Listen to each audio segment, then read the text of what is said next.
I was already out of breath when I reached the rim of the canyon, and I hadn't even begun falling yet. The desert behind me stretched in a shimmering sheet of heat, the kind that blurs your memories and makes the world look like it wants to erase itself. I had been running for close to 2 hours, though I can't swear the number is right. When you're a runaway, numbers lose meaning faster than water evaporates in this cursed part of the world. But I remember the moment the ground disappeared beneath my boots. That, my mind won't let go of, wind screamed up the throat of the canyon, hot and dry, like the breath of something ancient exhaling from the planet's cracked core. I skidded on loose gravel, my boots unable to grip, my weight leaning backward even as gravity pulled me forward. The desert's silence shattered with the clatter of rocks skittering over the edge that I didn't want to fall. But wanting had never counted for much in my life. My right foot found nothing. My body pitched, and as I lunged desperately for the ground, my fingertips grazed the rim, just barely. Before the canyon swallowed me whole, I didn't scream. Not visibly. Inside, I was all torn edges. The canyon's walls blurred past, red and black and sun-baked. The world became a vertical smear. I flailed, limbs useless, until something slammed into my ribs. A jutting branch of the only tree insane enough to grow on a cliff face. It spun me, slowed me for the briefest heartbeat. Then the branch snapped and I dropped again, but not as fast. My shoulder scraped a rock shelf. Pain exploded through me. I tumbled, hit another ledge, rolled, and then, miraculously, slid to a stop on a narrow shelf no wider than a kitchen counter. For a long moment, I didn't breathe, didn't think. I lay sprawled on the warm sandstone, staring at the canyon sky far above me. A sky so thin it looked like a wound stitched between the cliffs. And then I laughed. It wasn't happiness. It wasn't triumph. It was the cracked-edge laughter of a person who knows they've escaped one death only to land inside another. The canyon stretched beneath me, an abyss of interlocking ravines, shadowed crevasses, and jagged spires. It was a place the maps called Skyflare Gorge, but the locals had a better name, the Lost Sky. Because once you went in, the sky became nothing more than a sliver overhead, never full, never yours again. Rumors said no one escaped it. Rumors also said something lived down there. I forced myself to sit. Every breath scraped against my ribs. I checked my pack. Still strapped to me, half torn but intact. Water bottle, dented but not leaking. Knife, still sheathed. Rope, frayed near the end, but usable. The rest, my food, my maps, my med kit, were gone, scattered somewhere above on the desert floor. Not great odds, but better than none. My shelf led to a downward slope, a thin, serpentine trail carved by erosion or perhaps by something more deliberate. Hard to say. The canyon was a maze of secrets. Some whispered it was once home to an older civilization. Some said it had been carved by colossal beasts that lived before recorded time. And some, the more superstitious, believed the canyon was alive in a literal sense, shifting when you weren't looking, feeding on the lost. I didn't believe in any of that. At least. Not then. A shadow passed overhead. I froze. Another followed, darker and larger. The air vibrated with a deep, slow thrum, like wings beating. Massive wings. I pressed myself flat against the cliff face. There were stories of birds in this canyon. Birds the size of horses, the kind that carried off goats, sometimes even people. They nested on the high cliffs, guardians of the walls, rulers of the air. They didn't hunt humans out of hunger, people said. They hunted them because they despised anything else trying to climb their sky. The shadow circled. I stayed still. The second shadow circled lower. I held my breath. Then came the scream, high and piercing, a sound that sliced down the canyon like a blade of sound. It echoed off the walls, warped, returned as something far worse. I never saw the creature itself. Only the shadows. That was enough. I waited until the sound drifted upward, then lower, then finally away. It took me a full minute to stop shaking. The canyon wasn't just deep. It was alive with predators. I whispered to myself, one step at a time, and I began to descend. The path wound downward in tight, slanted shelves. Sometimes the trail narrowed so thin I had to flatten sideways.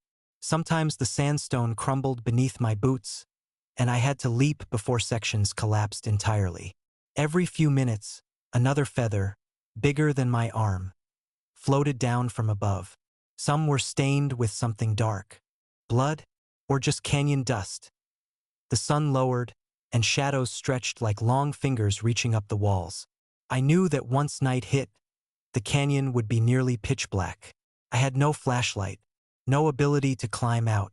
My only choice was to push deeper, find shelter, and hope nothing lived in it already. Eventually, the path led me to a cluster of boulders forming a natural alcove. It wasn't perfect, but it shielded me from above and hid me from the open gorge. I squeezed inside and eased onto the ground. My ribs ached. My shoulder throbbed with each heartbeat. I tore a strip from my shirt and fashioned a crude wrap around it. Not ideal, but better than letting the injury sway loose. As I sat there catching my breath, I noticed something at the edge of the alcove. A marking, carved into the rock. A symbol, spiraling inwards like a whirlpool, with 4 lines slashing outward like rays. It was old. Very old. The grooves were worn, rounded by wind and time. I brushed sand from it. Underneath the symbol were 3 small indentations. Finger-sized. I placed my fingers in them. Nothing happened, of course. Still, my skin prickled. Not because of the symbol itself, but because there were footprints near it. Human footprints. Fresh. I whispered into the dimming canyon. Someone else is down here. The thought should have comforted me. It didn't. Because I remembered one more rumor. The isolated tribe that lives in the canyon never lets visitors leave. My throat tightened. I scanned the canyon floor far below, where deep shadows swallowed any sign of movement. The cliffs were jagged, irregular, lined with cracks that could hide anything. As night fully set in, a cold wind seeped from deeper within the gorge. A sound carried with it, something like chanting but distant. Or maybe it was only the wind scraping through hollow spaces. My eyelids grew heavy, but I forced myself to stay awake a little longer. That was when I heard footsteps, soft, steady, coming from the trail. I tensed. The steps paused just outside the alcove. I reached for my knife. The shadow of a figure fell across the entrance. Tall, slightly hunched, carrying a staff or a spear. I couldn't see the face, only the outline. A voice, low and rasped, said, "You fell from the world above." I didn't answer. The figure did not move closer. "You survived more than most." Still I said nothing. A long silence stretched. Then the figure said, almost gently, "If you wish to live through the night, do not stay here." "Why not?" I forced out. "Because the canyon remembers every scream that ever echoed in it," the voice whispered. "And tonight, it hungers." Footsteps receded. I waited until they were gone before I dared breathe again. My heart hammered that I should have stayed put, should have trusted my little alcove. But instinct screamed that staying was a death sentence. Something in the air had changed since the figure left. It was heavier, thicker. And then I heard it, a skittering. Multiple limbs scraping against rock. Fast. Not up the walls. Not across the canyon floor. Inside the alcove. Behind me. I spun. Knife raised. Point. 2 glowing points stared back at me from the darkness. Not reflection. Eyes. The creature scuttled forward, and I bolted from the alcove, stumbling onto the trail, nearly pitching off the edge. Behind me, something launched itself into the open with a clicking roar, but overshot, plummeting past me into the ravine below. I didn't want to see what it was. I just ran.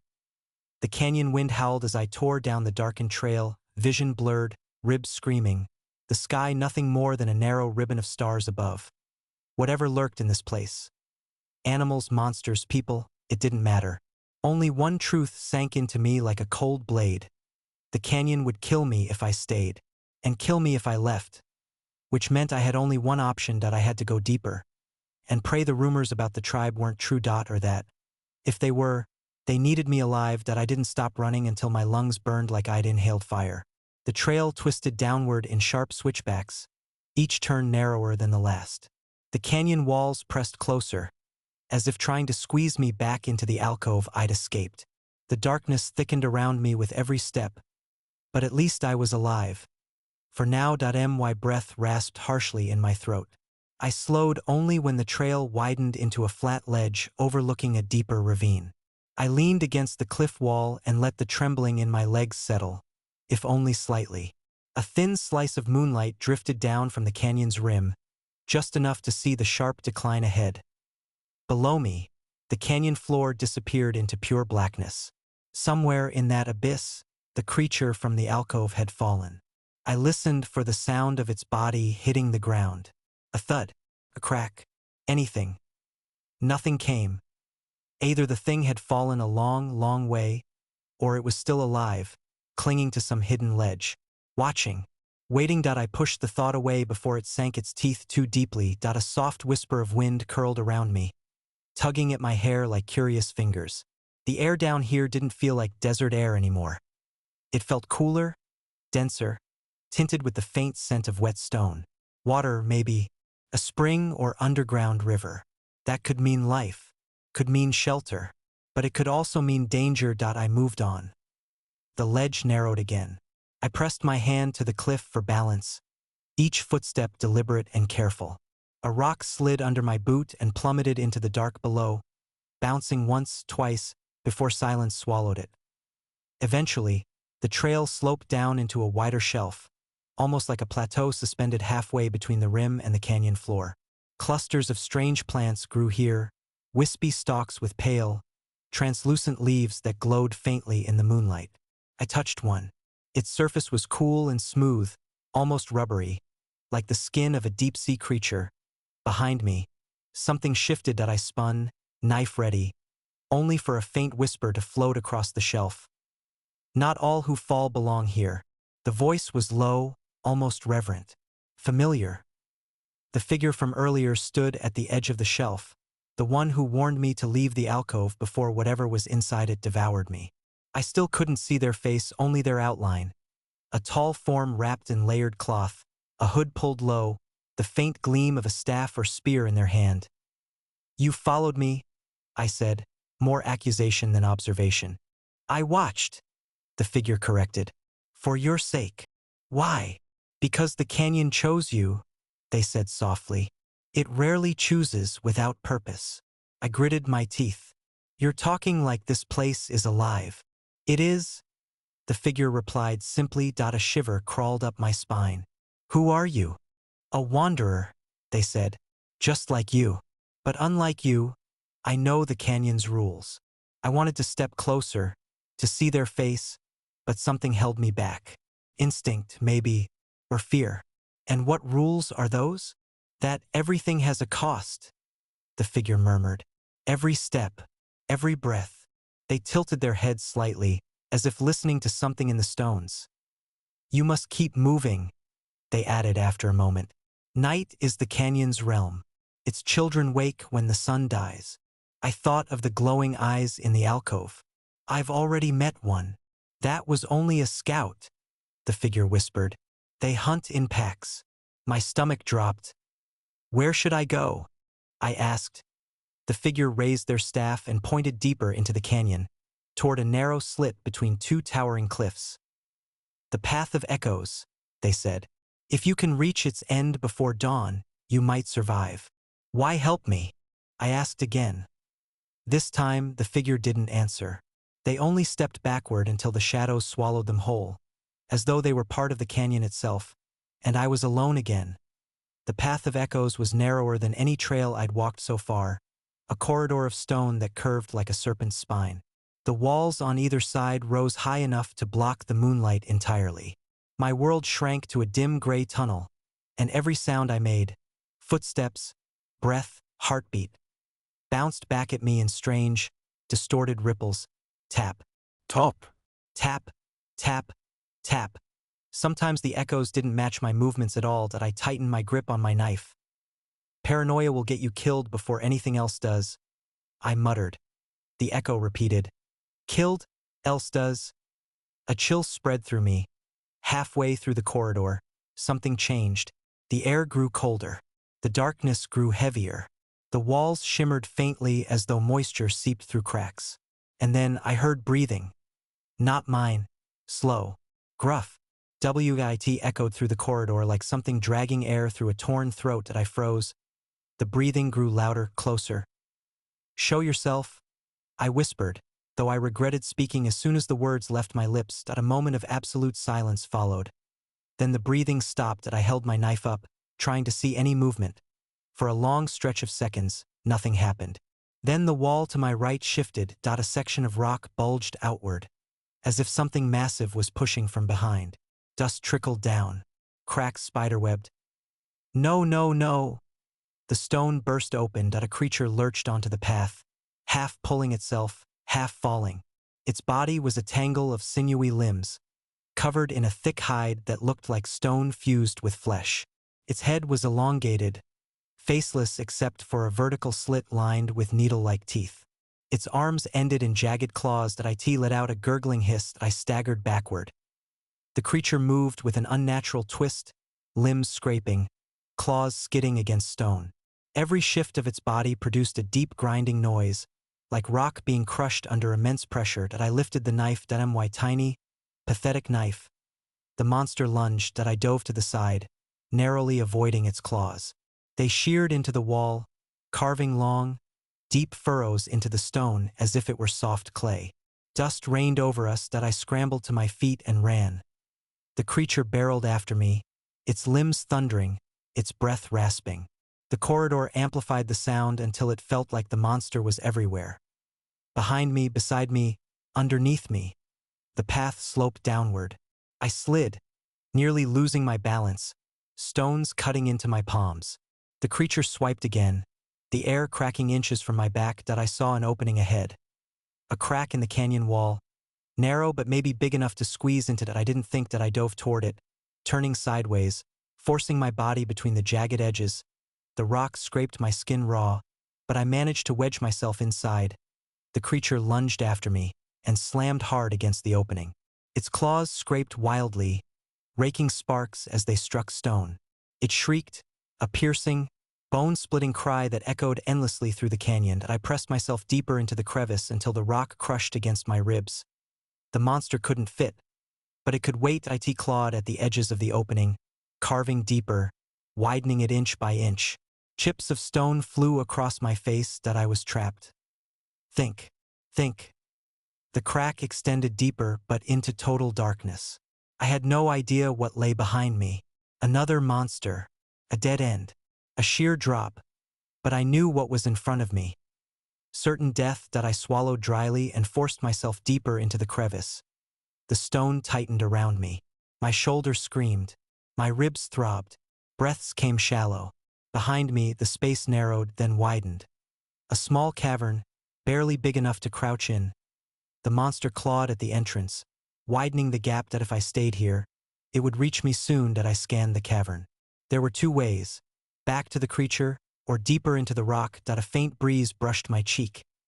Airflow. A way out. I crawled toward it. The cavern sloped downward. My hand slipped on something slick. Moss, maybe, or something else. The smell grew stronger. Damp earth, mineral water, and something metallic, like blood. The tunnel widened abruptly, opening into an underground chamber lit by a faint blue glow. Crystals jutted from the walls, casting shimmering patterns across the stone. And I wasn't alone. In the center of the chamber sat a woman. Her hair hung in black strands over her face. Her clothes were made from woven canyon fibers and animal skins. Blue paint covered her arms in swirling patterns. She looked up at me as though she'd been waiting. "You shouldn't have come here," she said softly. My voice shook. "I didn't have a choice." "There is always a choice," she murmured. "Even in the canyon." Her eyes glimmered in the dim light, bright, intelligent, and deeply sad. "Who are you?"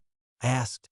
She stood slowly, her movements fluid but cautious, like someone who'd lived too long in darkness. "I am of the tribe you fear," she said. "The ones who guard the canyon." A hollow feeling settled in my stomach. "Are you going to kill me?" I asked. "No," she lifted her chin. "But others will if they find you." The grinding, snarling sound of the creature outside rattled through the chamber. The woman's gaze turned toward the noise. "You brought a stone eater with you." I swallowed. "I didn't bring it. It followed me. It will break through soon." "Then what do we do?" She walked past me, touched a section of wall, and whispered something under her breath. A seam of stone shifted, revealing a passage I never would have noticed. She motioned to it. "Follow me," she said, "before the canyon takes you for itself." And I followed, because at that moment, trusting her was less terrifying than what waited behind me. And I followed her through the narrow passage, the cool, damp air clinging to my skin. The tunnel twisted and dropped deeper into the bowels of the canyon, and the faint blue glow from the crystals above lit our way. The woman moved silently, as if she'd merged with the darkness itself, each step precise, deliberate, almost predatory. That I stumbled twice, my ribs screaming, my muscles trembling, but she never glanced back. She didn't need to. Somehow, she already knew I would follow. The grinding and screeching of the stone eater behind us throbbed through the rock. The sound was maddening, echoing, vibrating through my chest as if the canyon itself were alive and breathing. The blue glow grew stronger ahead, casting long, unnatural shadows that danced like spectral hands across the walls. "Who are you?" I asked again, my voice low, almost a whisper. "I am Carrie's," she replied, her voice soft but commanding. "And you are not like the others who fall into the canyon." "What do you mean?" "Most who enter here do so by accident or desperation," Carrie said, brushing her fingers along the rough walls. "The canyon has a way of feeding on fear. But you, the canyon called you." I swallowed, the words tasting bitter in my mouth. "Called me? I ran here. I fell." "That's not a call. It's survival." She paused, turning slightly, and the glow caught her eyes. They were not human, not completely. There was depth there, a history older than any city I'd ever known, a memory of centuries. "The canyon doesn't make mistakes," she said. "It doesn't call those who aren't needed, and it doesn't forget." I shook my head. "Needed for what?" She didn't answer immediately. Instead, she led me into a larger chamber, the ceiling high enough to lose sight of in the dim light. The floor was uneven, jagged stone protruding like broken teeth, and in the center, a pool of water reflected the blue light in waves. The air smelled of wet stone and iron. "Rest here," Carrie said. "You need strength. The night is far from over." I sank to my knees, muscles trembling, hands gripping the stone. Every inch of my body ached. I tried to drink from my bottle, but the cap was gone, lost in my fall. I licked the damp stones near the pool, desperate, and the cool water touched my tongue. Not much, but enough to remind me I was still alive. Carrie sat opposite me, her posture relaxed but alert. She seemed to be listening to the cavern itself, tilting her head slightly whenever the shadows shifted or a distant drip echoed through the walls. I wanted to ask her what she was hearing, but I didn't dare. Some knowledge is too heavy to pull out of someone else. Finally, she spoke. "The canyon is older than any living memory. It remembers everything, and it punishes anyone who disrespects its depths." I nodded slowly, unsure if she meant me, the creature outside, or all of us. "You saw the scout," she continued. "The stone eater." I shivered. "It tried to kill me. And it would have if you had stayed in the alcove," she said. "It is not the worst of them." I swallowed hard, my throat dry. "There's worse." "Yes." Her eyes darkened. "Much worse. But we have no time to talk about them now. The canyon's children are restless tonight." The words made my skin crawl. "Children?" I asked, my voice shaking. "The creatures that live in the deep," Carrie said. "The ones that hunt, the ones that wait. Some are born of the canyon itself. Others were trapped here long ago, shaped by its hunger. They roam freely at night, guided by instinct and the canyon's will." I stared into the pool, my reflection fragmented across the ripples. My fear twisted into something darker, something I had never felt before. Isolation, vulnerability, the realization that nothing in this place cared about me, except maybe for Carrie's. And even her motives were unclear. I forced myself to breathe. "What do we do now?" She stood and motioned for me to follow. "We move," she said. "The path of echoes doesn't end here. It twists deeper into a place even I rarely go." If you survive that, you might see the other side. The canyon has a way of testing its chosen. I hesitated. My body ached, every movement sending jolts of pain through my bones. My mind screamed to stop, to rest, to hide. But I knew stopping meant death. That I followed. The path narrowed again, the blue glow fading until we were walking mostly in darkness, guided only by the faint shimmer of crystals embedded in the walls. The air grew colder, heavier, and a faint smell of decay drifted through the tunnel. My stomach churned. "You smell that?" I whispered. "Yes," Carrie said quietly.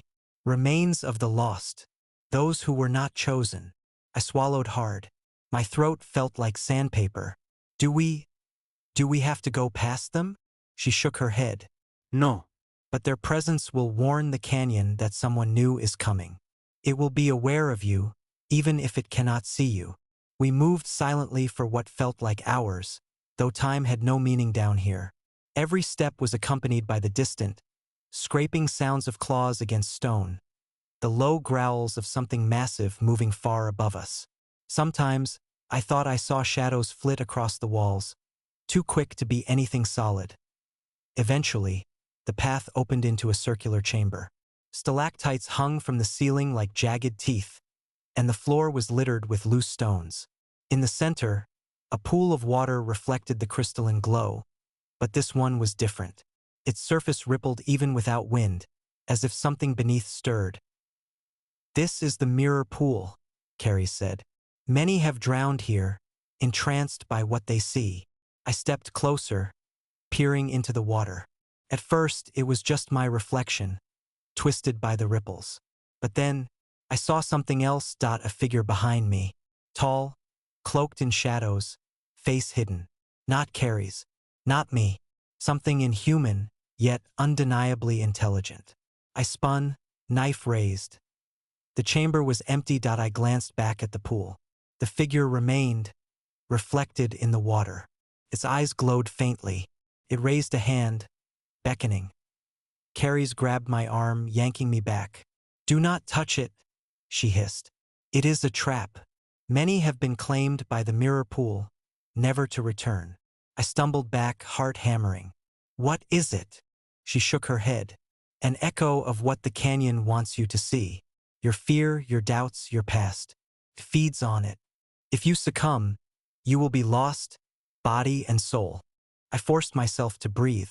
The reflection didn't move now, but the air felt thick with menace. My palms were sweaty on my knife. I wanted to run, but Carrie's hand on my shoulder kept me anchored. "Move," she said. "The next passage is through the stone bridge above the pool. It is narrow, unstable, but it is the only way forward." I followed her gaze. The bridge was a natural formation, a thin slab of rock stretching over the water. One misstep and we would fall into the abyss. My legs shook. I didn't want to walk across, didn't want to face the canyon's next test. But I knew there was no choice. Step by step, we crossed. My heart felt like it was lodged in my throat. Below, the pool rippled unnaturally, as if waiting. Every echo of our footsteps sounded like a drum of doom. Halfway across, a distant sound erupted from behind. An ear-piercing screech, the stone eater or something far worse. Dust and small stones rained from above. Carrie's didn't falter. "Keep moving," she shouted. I bit my lip, forcing one foot in front of the other, my eyes fixed on the other side. My legs burned. My lungs begged for mercy. Every instinct screamed to turn back. But the canyon had already chosen me. And if I stopped now, I would die. We reached the far side. My knees buckled. I collapsed onto the stone, gasping for air. Carrie's crouched beside me. "Survive this," she said, her voice a whisper against the canyon's growl. "And you might yet see the sun again." I looked around. Darkness stretched endlessly beyond us. Shadows moved with intent. Somewhere deep below, claws scraped, and the growls rolled like thunder. And I realized, for the first time, that I might be trapped. Not just in the canyon, but in a place older, darker, and infinitely more cunning than I could ever imagine. That I had nowhere left to run. And yet, I could not stop moving. Because the canyon would not let me that I stayed crouched on the stone, my hands trembling, my knife clutched like a lifeline. The air seemed to thrum with a low vibration, the canyon itself breathing, alive with hidden menace. Behind us, the distant screeching and grinding of stone eaters, or whatever else roamed this place, echoed endlessly. Every step we'd taken had left a trail of sound, vibrations in the walls, ripples in the shadows, and now the canyon knew we were here. Carrie's didn't move for a long moment, her gaze sweeping across the shadows as if reading a map that only she could see.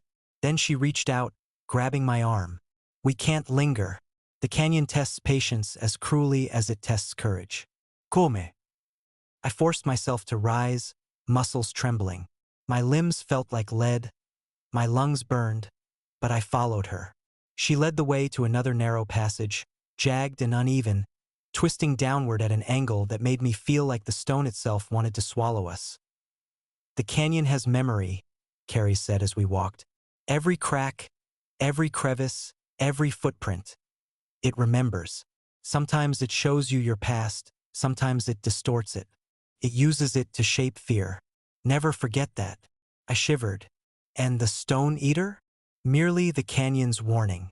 It is drawn to life, to motion, to desperation. But it is not the master here. That is far deeper and far older. We moved through the tunnel for what felt like hours. My feet were raw from constant friction against jagged rock. My hands bore scrapes and cuts, and every breath felt like inhaling shards of stone. The blue glow from the crystals faded gradually, replaced by a soft, almost imperceptible green shimmer emanating from veins of mineral in the walls. This path, I said, trying to catch my breath. How far does it go?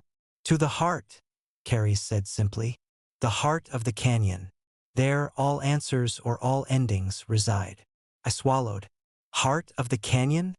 She glanced at me briefly, her expression unreadable in the dim glow. It is not a place for the faint of heart. The canyon does not forgive weakness. The words rang in my ears. Every step forward felt like an act of defiance against some ancient, conscious force pressing down upon us. Eventually, the passage opened into a wider cavern. Stalactites hung like jagged teeth from above, dripping water into shallow pools that reflected the greenish glow. The floor sloped downward toward a series of stone terraces, each step irregular, carved by centuries of wind and water as we descended. I felt it, a weight in the air, oppressive, almost tangible. It pressed against my chest, as though the canyon itself were leaning down to examine us, testing our resolve. Do you feel it? I whispered. Carrie's nodded. Yes, it is aware of us. But more than aware, it is curious. I didn't like the sound of that. The terraces led us to a massive opening, a chamber that stretched impossibly wide and high. The walls seemed to vanish into darkness, and in the center, a colossal chasm yawned. From its depths, a faint, phosphorescent glow illuminated shapes that moved in the shadows. Gigantic, winged silhouettes, their eyes reflecting the light like molten metal that I froze. Do not speak, Carrie's whispered, pulling me down. Do not draw attention. The creatures stirred, their wings beating with soundless precision. One of them let out a low, haunting cry that reverberated through the cavern. I realized with a shiver that these were not the stone eaters or echoes we'd encountered before. These were the canyon's true predators, the guardians of its heart. That I pressed myself against the stone, trying to make myself as small as possible. Carrie's moved beside me with a fluid grace, her eyes scanning the chamber, her body poised like a predator herself. You see them, she murmured. They are old as the canyon, and they know all who enter. Some are hunters, some are watchers, some are judges. One look at the wrong creature here, and it is the end. My chest tightened. I wanted to turn and run, but Carrie shook her head. Do not flee, she said. The canyon does not allow it. You must move through, not away. We skirted the edge of the terraces, careful not to draw the attention of the winged predators. Their movements were eerie, precise, almost mechanical. Yet there was a terrifying intelligence in their gaze. I felt their eyes on me, even when I could not see them directly. Halfway across, The stone beneath me shifted.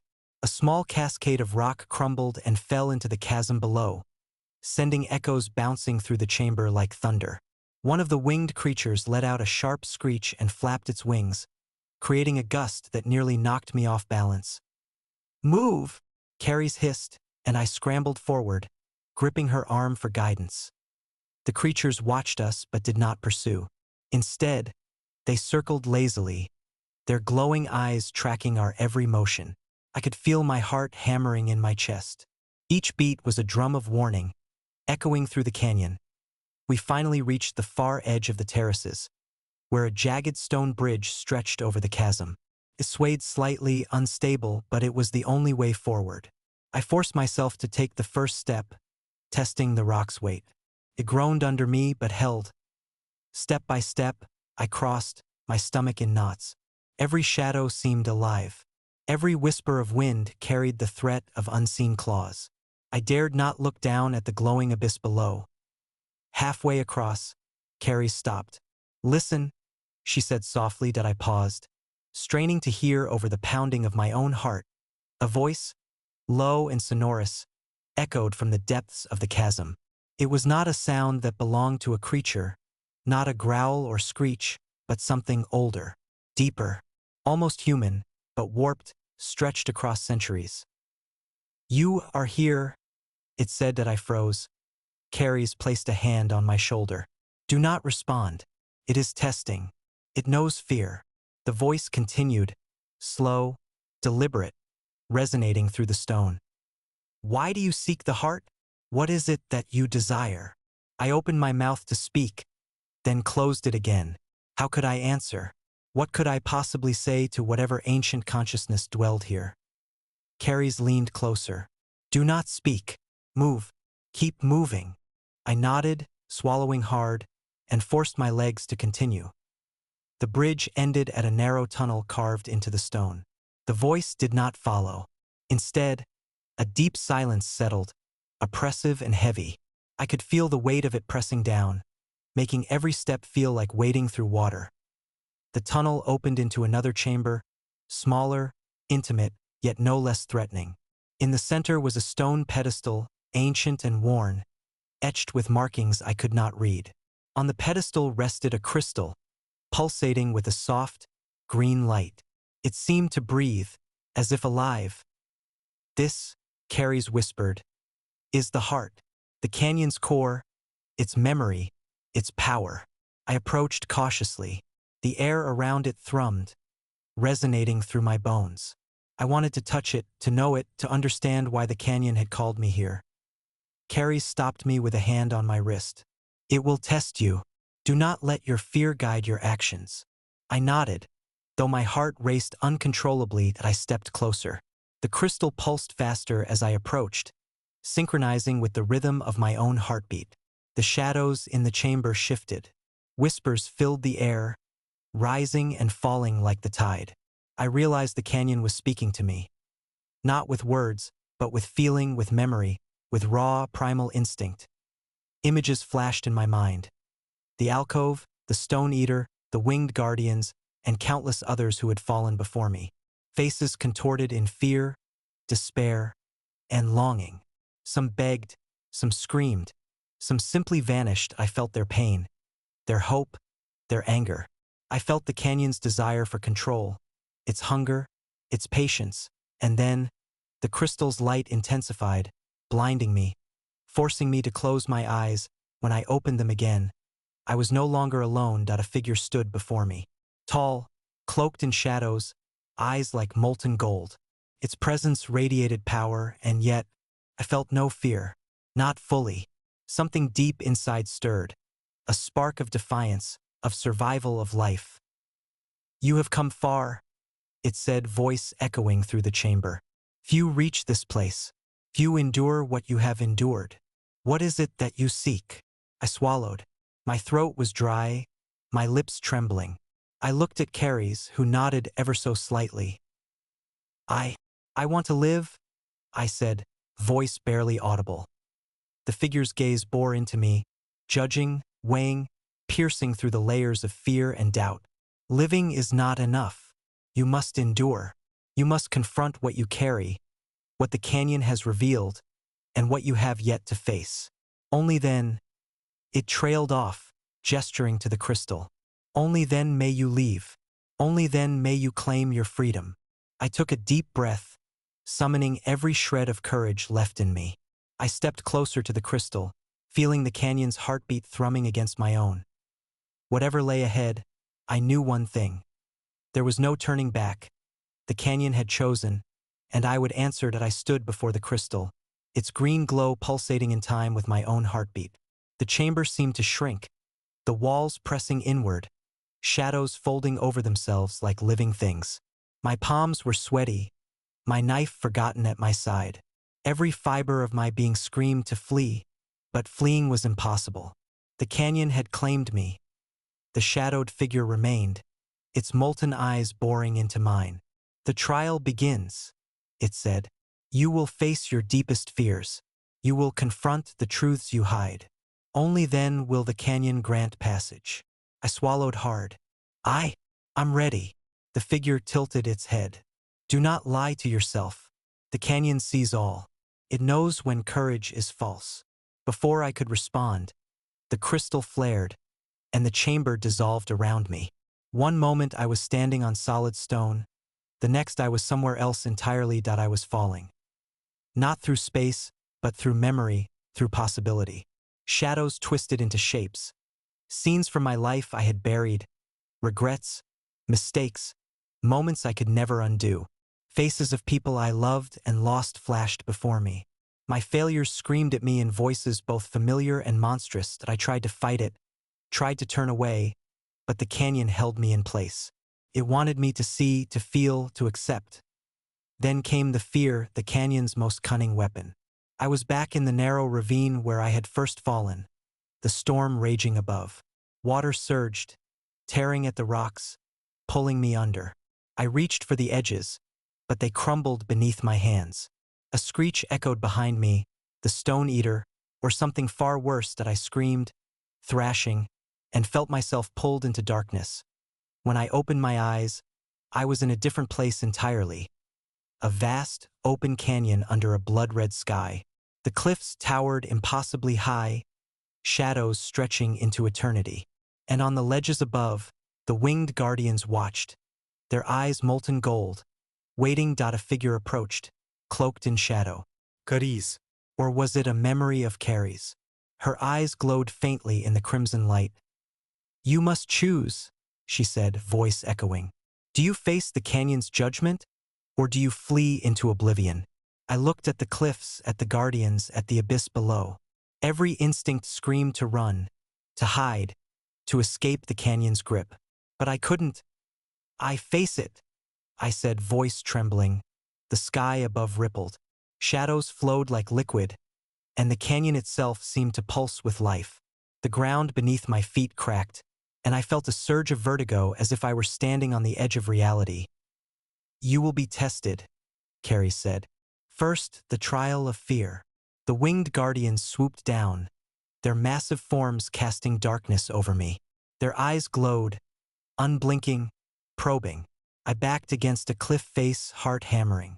Every instinct screamed to fight, but Carrie's had warned me. These creatures were not mindless predators. They were extensions of the canyons. I closed my eyes, forcing myself to breathe. The canyon's pulse synchronized with mine. Slowly, I felt a shift, a recognition. The guardians were not attacking. They were observing, testing my resolve. I opened my eyes. I am not afraid, I whispered, though the words barely reached my own ears. The guardians circled, wings creating gusts that nearly knocked me off the ledge. One came closer, talons extended, eyes burning. I froze, letting it pass within inches of me.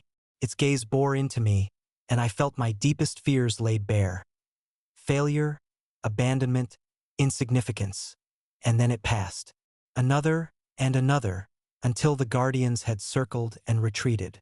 Silence returned. Carrie's nodded. The first trial is complete. You faced fear and did not flee. Now comes the trial of truth. The canyon shifted again, and I was back in the mirror pool chamber. The crystal glowed brighter, ripples spreading across its surface. Images appeared. My past, my regrets, moments I had tried to forget. I saw the people I had hurt, the lies I had told, the opportunities one had squandered. You must confront them, Carrie said. Admit them, accept them. The canyon will not forgive half-truths. I looked into the crystal, the ripples distorting my reflection. My chest tightened as memories flooded me. Arguments, betrayals, moments of cowardice. I had always hidden behind excuses, behind survival. Now the canyon demanded honesty. I was afraid, I whispered. I failed. I hurt people I loved. I ran when I should have faced the truth. The crystal pulsed, brighter and brighter, until the chamber seemed to dissolve again. I was suspended in a void, darkness surrounding me. Yet the light from the crystal guided my path. Then came the voices, countless, overlapping, each representing a truth I had denied. Some shouted, some wept, some whispered, and all demanded acknowledgement that I spoke, admitting each one, naming each failure, each regret. As I did, the darkness seemed to respond, the weight pressing down on me easing, just slightly, like a tide retreating. The void shifted again, and I found myself on a narrow stone bridge, suspended over a chasm of swirling green light. The shadowed figure awaited me at the far side. You have endured fear and truth, it said. Now comes the final trial, willpower. To leave, you must take the canyon with you, not against it. I looked down at the swirling light, feeling its pull, the temptation to surrender, to let the canyon consume me, to vanish and end the struggle. Carrie's appeared beside me. Do not give in, she said. Walk forward. Claim it. Bend it to your will, not the other way around. I clenched my fists, feeling the canyon's pulse, the green light thrumming through my bones. Step by step, I moved across the bridge. Shadows clawed at me, whispered doubts, threats, temptations. But I pressed on, focusing on the rhythm, the heartbeat, the unyielding truth that I had survived this far. Halfway across, the bridge shook violently. Stones fell into the chasm, dust and debris filling the air. I nearly stumbled, but Carrie's grabbed my arm, steadying me. You are ready, she said. The canyon knows your strength. I nodded, breathing hard. Every muscle screamed, every nerve burned, but I forced myself forward.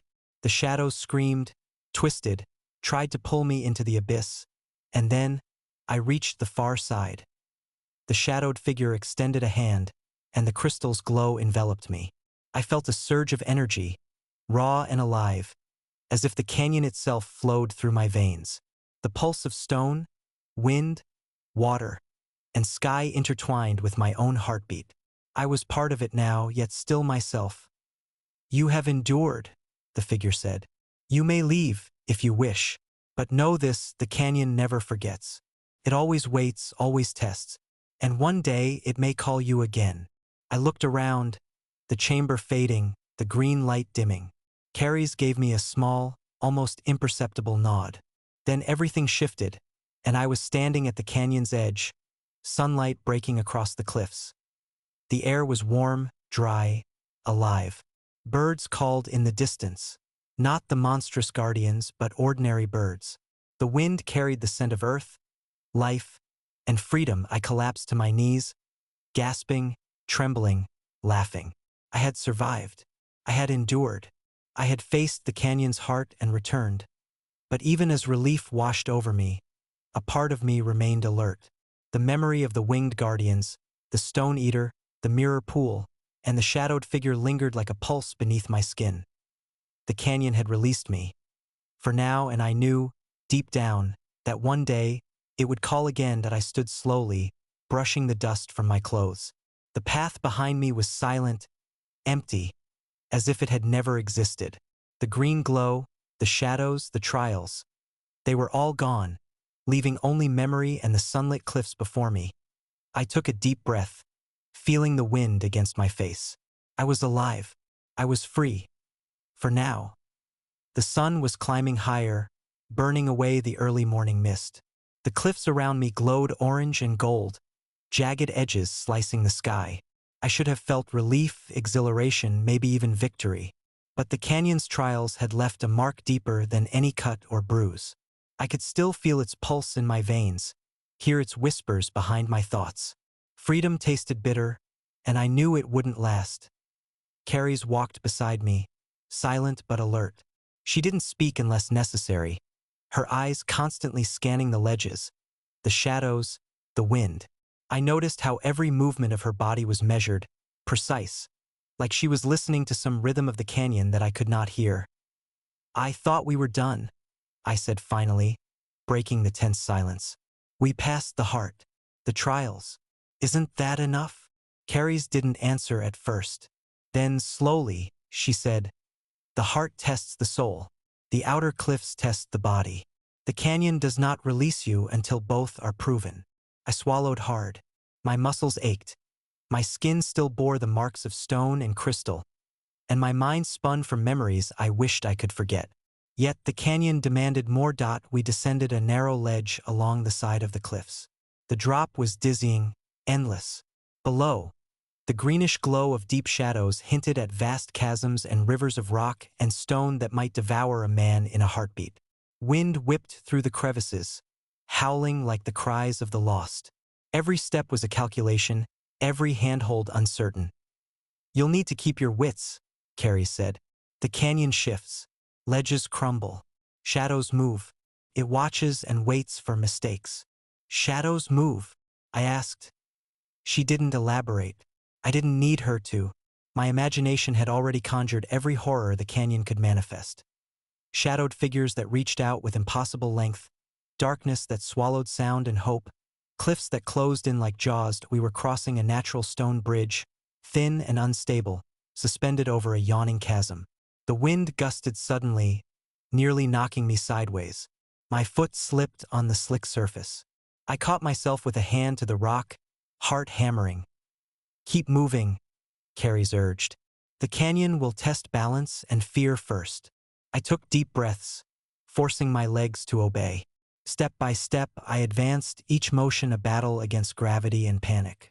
Below, I could see faint traces of light shifting, glimmers of movement that were either the canyon itself or tricks of my mind. A sudden screech pierced the air.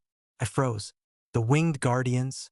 No, these were smaller, quicker creatures, darting like shadows with eyes that glimmered like fire.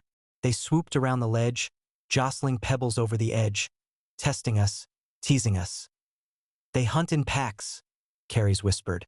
"But they are more afraid than you. Fear feeds them, your courage starves them." I clenched my fists and focused, letting instinct guide me. The creatures circled, but when I didn't flinch, they hesitated, then retreated into the shadows of the cliff walls. I exhaled sharply, the tension in my shoulders easing slightly.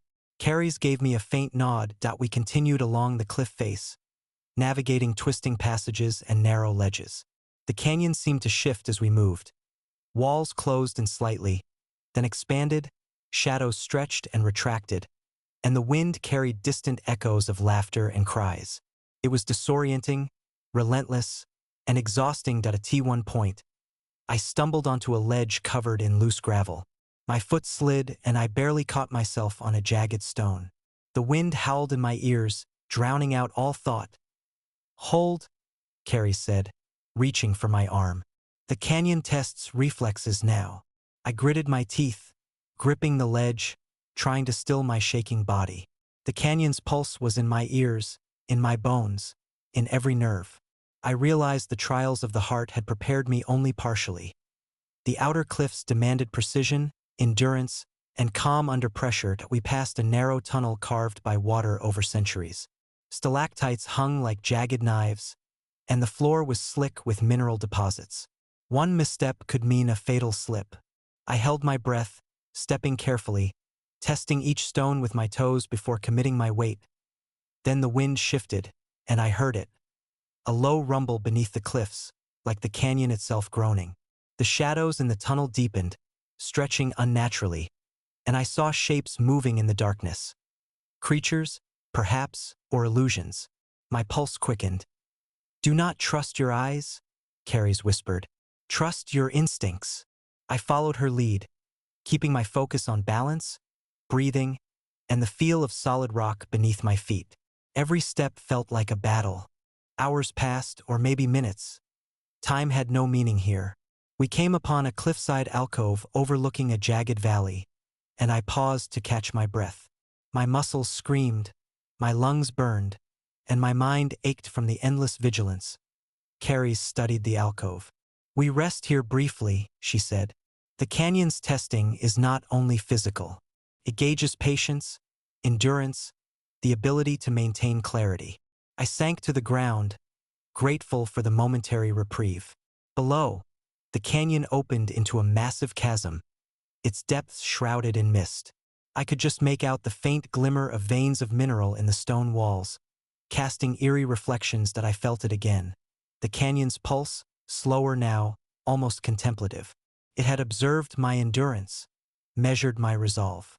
And I knew the outer cliffs still had more to throw at me. Carries knelt beside me, examining a series of shallow grooves in the stone. "These markings are old," she said. "Older than any living memory. They show paths taken and paths abandoned. Many who tried this passage failed here, broken by exposure, fear, or overconfidence." I swallowed, the weight of what we were doing pressing down on me. "So why are we still alive?" I asked. Carrie's gaze met mine, and for the first time, I saw something human in her expression.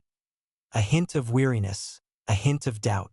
"Because we are persistent," she said quietly. "Because we move forward when others flee. And because the canyon sees potential." I didn't understand fully, but I nodded. Persistence felt like a fragile weapon, yet it was all I had. The next section of cliffs was worse. The ledges narrowed to mere inches, the rock crumbling under our weight. Wind gusts became stronger, carrying stones and debris, threatening to throw us off balance. The canyon seemed to breathe around us, alive, testing every nerve, every muscle. Halfway across, I slipped. My hand grazed jagged rock, cutting into my palm. I froze, suspended between the safety of the ledge and the abyss. Below, the swirling shadows seemed to pulse with anticipation. "Don't look down," Carrie shouted, grabbing my arm. "Focus on the next step, not the fall." I forced my gaze forward, finding the next foothold. Step by step, inch by inch, we moved across, the canyon's pulse resonating with the rhythm of our movements. I felt something shift inside me, a blend of fear, determination, and exhilaration. When we reached solid ground again, I sank to my knees, gasping for breath. My palms were bloody, my legs trembling, but I was alive. The canyon had tested me, and I had survived. Carries did not speak. She only looked back at the treacherous path we had crossed, her eyes sharp, scanning for signs of danger. "The outer cliffs are nearly complete," she said finally. "The canyon respects endurance, but its final test lies ahead. Hidden, subtle, and far more dangerous than stone or wind." I didn't ask what she meant. I already felt it. A tension, a silent pressure, something waiting just beyond perception. The canyon was far from done with me, and I realized, with a sinking certainty, that the trials of the outer cliffs were only the beginning of a deeper, more insidious journey. A journey that would demand not only my body and courage, but the very essence of who I was. I looked up at Carrie's. "What comes next?" I asked, my voice small, trembling. She gave me a faint, grim smile. "What comes next," she said, "is the canyon's shadow, and it will not forgive mistakes." I shivered, feeling the canyon's pulse stronger than ever. Somewhere deep in the chasm, in the twisting passages, in the heart of stone and shadow, my next challenge waited. And I knew it would not be like anything I had faced before. But I had survived so far, and somehow that was enough for now.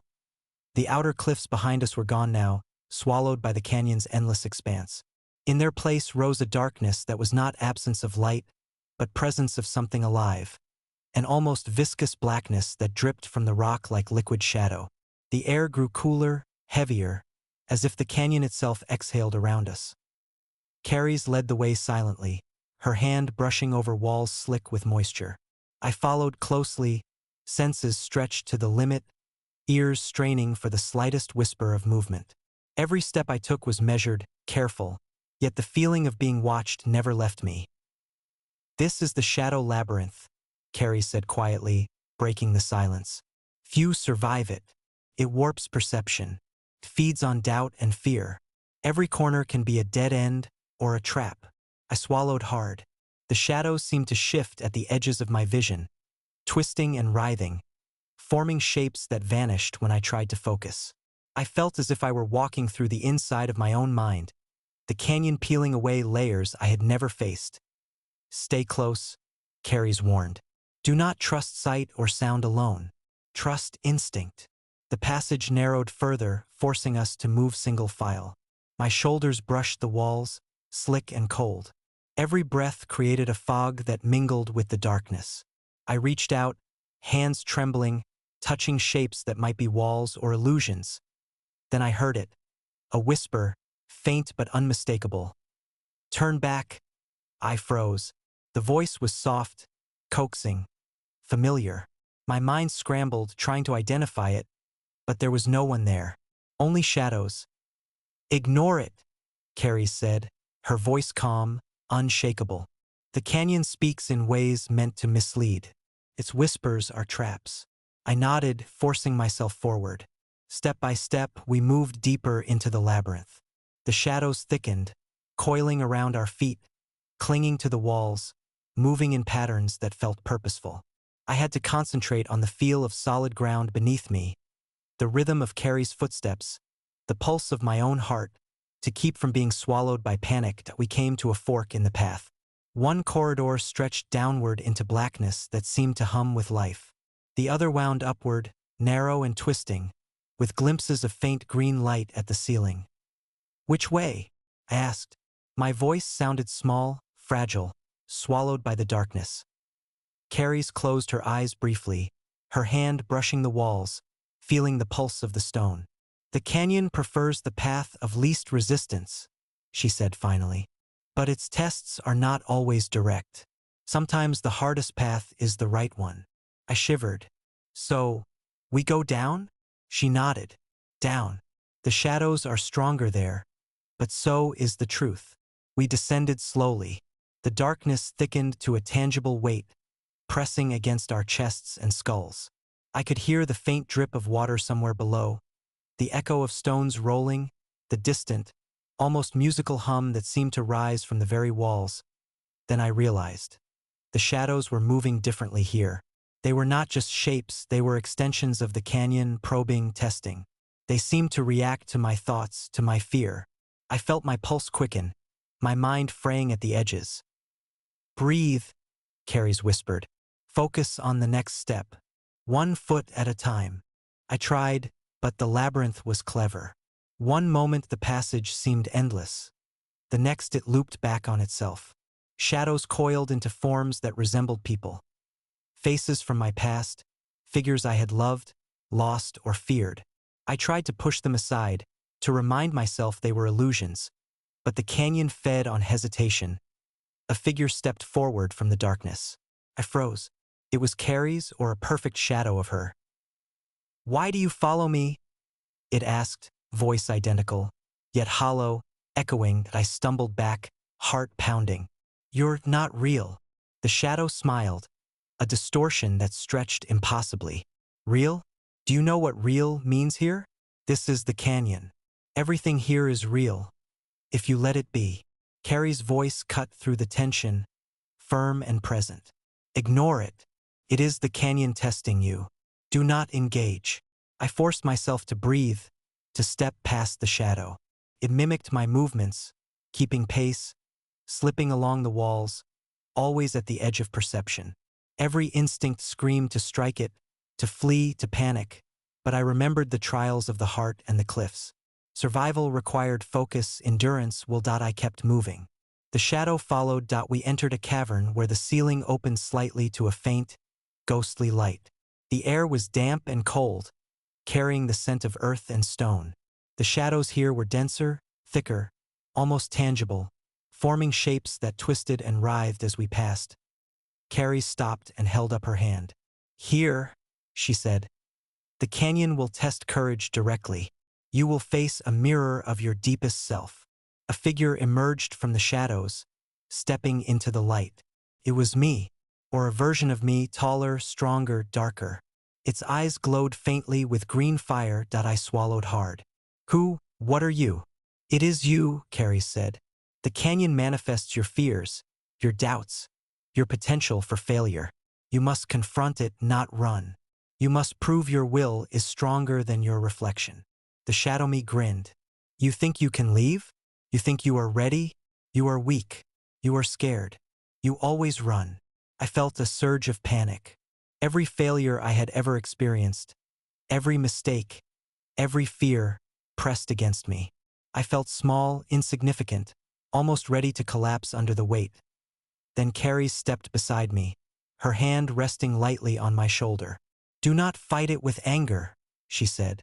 Face it with clarity. Accept it, but do not succumb to it. I took a deep breath, focusing on my own heartbeat, my own pulse, the rhythm of survival that had carried me this far. Yes, I said, voice firm. I am afraid. I have failed. But I will not let you control me. I am stronger than my fear. The shadow recoiled, twisting, shrinking. You may have courage, but you are still weak. I stepped forward. I am not perfect. I am not invincible. But I endure. I survive. That is enough. The shadow quivered, then dissipated into a swirl of black mist, leaving only silence. The canyon exhaled, the pressure lifting slightly. I felt a weight leave my chest, replaced by a strange clarity, a hard-earned strength. Carries led me deeper into the labyrinth. The shadows thinned slightly, though the air remained cold and heavy. The canyon acknowledges endurance and will, she said. But the final trial of the shadow labyrinth lies ahead. You will face not an illusion, but a choice. We entered a chamber with 3 passages. Each was shrouded in darkness, but the walls bore markings. Ancient, jagged, etched in a language I could not read. A low hum vibrated through the air, almost as if the canyon itself were waiting for me to decide. You must choose, Carrie said. Each path leads deeper, but only one leads to the canyon's exit. One is straightforward but perilous. One is deceptive, looping back on itself. One tests your soul with temptation and fear. Choose wisely. I looked at the passages, my mind spinning. The canyon's trials had taught me one thing. Instinct and observation were as important as courage. I studied the markings, the faint traces of airflow, the echoes bouncing off the walls. My gut told me the middle path, the one with the faint green glow, was correct. I nodded to Carrie's. Middle. She gave a small, approving nod. Very well. Trust yourself. That is the first requirement of survival. We entered the passage, and the shadows closed in once more. But now they felt different, less threatening, more like tests of perception and endurance. I focused on breathing, stepping carefully, feeling the pulse of the canyon in my bones. I realized something then. The labyrinth was teaching me to trust myself, to navigate the canyon not just with strength, but with awareness, patience, and clarity. Every trial so far, heart, cliffs, shadows, was preparation for something deeper, something that demanded more than courage. The passage narrowed further, and I felt the final test approaching. Somewhere ahead, beyond sight, beyond sound, the canyon awaited with its ultimate challenge, and I knew, with an uneasy certainty, that nothing could prepare me for what was coming. But I was no longer the same person who had fallen into the canyon. I had endured fear, faced truth, survived the cliffs, and navigated the labyrinth. I had become something stronger. Something the canyon had to acknowledge. And that, I realized, might be the most dangerous truth of all. The middle passage narrowed to barely a crawl. Stone pressed against my shoulders and knees, slick with moisture that dripped steadily from the ceiling. The faint green glow ahead illuminated the walls enough to see jagged markings, deep gouges, and patterns etched in the rock. Ancient as time, yet somehow pulsing with life, Carrie's moved ahead, silent, her hand tracing the walls for guidance. I followed close behind, every nerve screaming alert. The labyrinth had already tested fear, perception, and will, but I sensed the canyon was building toward something even more relentless. Then I heard it. A low hum, resonating in the walls, through the stone, through me. It was not just sound. It was vibration, a pulse that seemed to reach into my chest, syncing with my heartbeat. I paused, hand on the wall, feeling the rhythm. The canyon was speaking. "Do you feel it?" I asked, voice barely above a whisper. Carrie's did not reply. She never spoke when the canyon's voice was active. I realized it wasn't about communication. It was about listening, understanding, surviving. The passage opened suddenly into a cavern. It was enormous, far larger than I had imagined, stretching beyond the reach of light. Shadows pooled in every corner, writhing like living things. The green glow we had followed faded, replaced by a deeper, darker luminescence emanating from the walls themselves. The air was thick, almost tangible, as if the darkness had weight. My footsteps echoed, and I realized the cavern seemed to amplify sound and absorb light simultaneously, warping perception. "This," Carrie said softly, "is the heart of darkness. Here, the canyon shows its true nature. Here, you will face not just shadows, but the essence of the canyon itself." I swallowed hard. My muscles ached. My hands were cut and raw from the cliffs and labyrinth. But I had come too far to stop now. The shadows moved first, rising from the ground like smoke. They coalesced into figures. Creatures I had glimpsed before, twisted winged predators, towering forms that seemed to bend the laws of physics, faces half human, half beast, all whispering and screeching in a cacophony of fear. "Do not run," Carrie said firmly. "They will feed on that. Stand your ground." I nodded, gripping my makeshift staff, a jagged branch I had found in the cliffs. The shadows surged closer, undulating, stretching impossibly, whispering every fear I had ever known. I felt doubt claw at my mind, the weight of exhaustion pressing in. Then I remembered the trials. The heart, the cliffs, the shadow labyrinth. Every step, every test, every brush with death had led me here. I could not falter. I lifted my staff not as a weapon, but as a focus. "I will endure," I shouted. The cavern seemed to respond, the hum intensifying, the shadows recoiling slightly. They lunged anyway. I dodged, stepping to the side, letting instinct guide me. The first touched me, a wisp of cold, like ice and smoke, but it could not hold me. Another came, twisting, screeching, but I pushed forward, focusing on rhythm, focus, persistence. Carrie's moved beside me, graceful and silent, her presence grounding me. She struck the shadows with gestures I could barely follow, breaking their cohesion, sending them scattering into the cavern corners. "We are close," she said. "The canyon will not release us until the final trial is met. Watch for the pattern. It speaks in rhythm."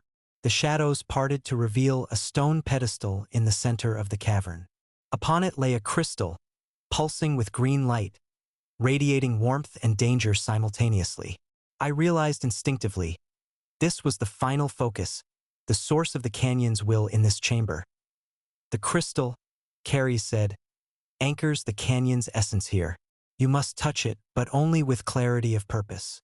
Fear, doubt, hesitation, they will consume you." I stepped forward cautiously. Every instinct screamed retreat, but I pressed on. The shadows surged again, forming walls of darkness to block me, whispering my deepest fears. Failure, insignificance, death. My knees shook, my heart thundered, but I repeated the mantra I had discovered in the cliffs. Endure, survive, focus. I reached the pedestal, hands trembling. The crystal pulsed, and I felt the canyon's awareness brush against my mind, testing me directly. Images flashed. The cliffs collapsing, the labyrinth looping endlessly. Carrie's and I lost forever. Panic threatened to overwhelm me, but I gritted my teeth and concentrated. "I am ready," I said aloud. "I will not be broken. I will endure." The crystal's pulse intensified, bathing me in green light. The shadows shrieked and recoiled, twisting violently, then dissolving into mist. The cavern shook as if acknowledging my declaration. Carrie stepped beside me. "Now," she said, "place your hand on it." I reached out, fingers brushing the smooth, cool surface. A surge of energy shot through me, not painful but overwhelming. Memories of every trial, every fear, every failure and triumph rushed through me. The canyon tested my soul, my endurance, my clarity. I did not resist. I allowed it to pass through me, acknowledging every part of myself without fear or hesitation. The crystal glowed brighter, then exploded in a wave of light that washed over the cavern. Shadows screamed and vanished. The darkness lifted, revealing the cavern's vast expanse, walls etched with ancient, silent symbols that now glowed faintly in approval. I collapsed to my knees, gasping. Carries placed a hand on my shoulder. "You have done it," she said softly. "The canyon acknowledges your strength. The trials are complete, for now." For a long moment, we simply breathed, listening to the echoing silence of the cavern. The green glow dimmed to a steady, calm light, illuminating a path that seemed to lead upward, toward an exit I had not imagined possible. That I looked at Carrie's. "Is it over?" She shook her head slightly. "The trials of the canyon are never truly over. But this section, the heart, the cliffs, the labyrinth, you have proven your strength. That is enough to survive beyond it. Beyond the darkness." We began to ascend the path. The stone underfoot was rough but stable. Sunlight, real, bright, warm sunlight, broke through above, and I realized we were nearing the canyon's upper reaches. The air grew lighter, the oppressive weight of shadow lifting with each step. Then, I heard it. A faint cry, distant but distinct. Not from the canyon itself, but from somewhere beyond. Perhaps a tribe? Perhaps another lost soul? I didn't know, and for the first time in days, I didn't feel fear. The canyon had tested me, pushed me, broken me, and reshaped me. I had survived, that I was no longer just a runaway lost in a labyrinth of stone and shadow. I was someone who had endured the unthinkable, faced my fears, and emerged stronger. And as Carries led me to the final climb, the canyon's edges bathed in sunlight, I realized the truth. Survival was not enough. Endurance, clarity, and courage were the keys. And for the first time, I felt them burning within me, steady and undeniable. The canyon had released us, but I knew this was only the beginning of something far larger. Somewhere out there, beyond the cliffs and shadows, the world waited. And I was ready. Sunlight hit my face like a revelation.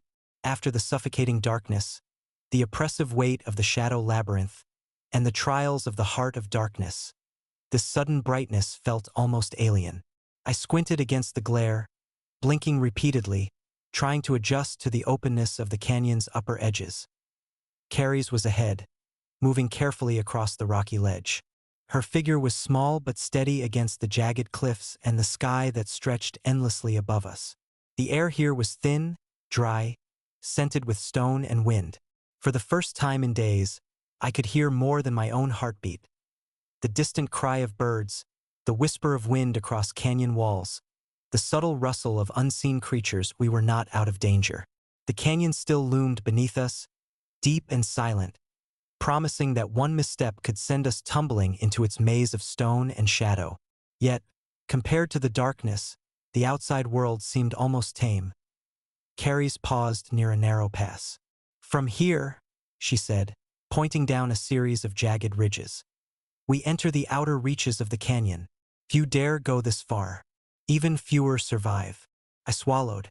"And the tribe? The rumors?" Her eyes flickered, wary. "They exist," she said, "but they are not like us. They do not move through the world the way we do. If they see us, they may not let us leave. But if we move carefully, quietly, we might pass unseen." I nodded, my mind already mapping the terrain. The ridges stretched below us like a shattered spine, narrow ledges, steep drops, and jagged outcrops. The wind was strong, but manageable if we kept low and stayed close to the walls. The first step was the hardest. One misjudged placement of the foot, one slip, and the canyon would reclaim us. My hands clutched the rough stone, finding purchase where I could, feeling for cracks and edges that could support my weight. Carrie's moved effortlessly, almost in harmony with the cliffs, her balance flawless. I followed, muscles straining, lungs burning from exertion and the altitude. Halfway down the ridge, a shadow moved beneath us. Not a shadow of the canyon, but of something alive. A giant bird, easily twice the size of a man, wings stretching wide and dark against the sun. Its screech echoed across the cliffs, chilling in its clarity. "Stay low," Carries whispered, pressing herself against the rock. "They watch from above. They'll strike if they see movement." I froze, heart hammering. The bird circled, talons glinting, eyes sharp and calculating. My mind raced. Any sudden motion could trigger an attack. My body went rigid, muscles locked in tense anticipation. It hovered, then glided along a thermic current, wings barely moving, scanning. I could see its shadow sliding across the ridge. The scream of its cry made my ears ring. Slowly, Carries breathed. She moved first, a fluid motion hugging the cliff. I mimicked her, each step calculated. The bird lingered, scanning, before finally veering away, drawn perhaps by some other movement in the canyon that I exhaled shakily. "How many of those are there?" "Too many to count," Carrie said. "And they are clever. They know these cliffs. But if we stay calm, steady, we might move past them." The descent was long, each ledge a test of nerves and balance. My fingers were scraped, bleeding, my muscles screaming in protest.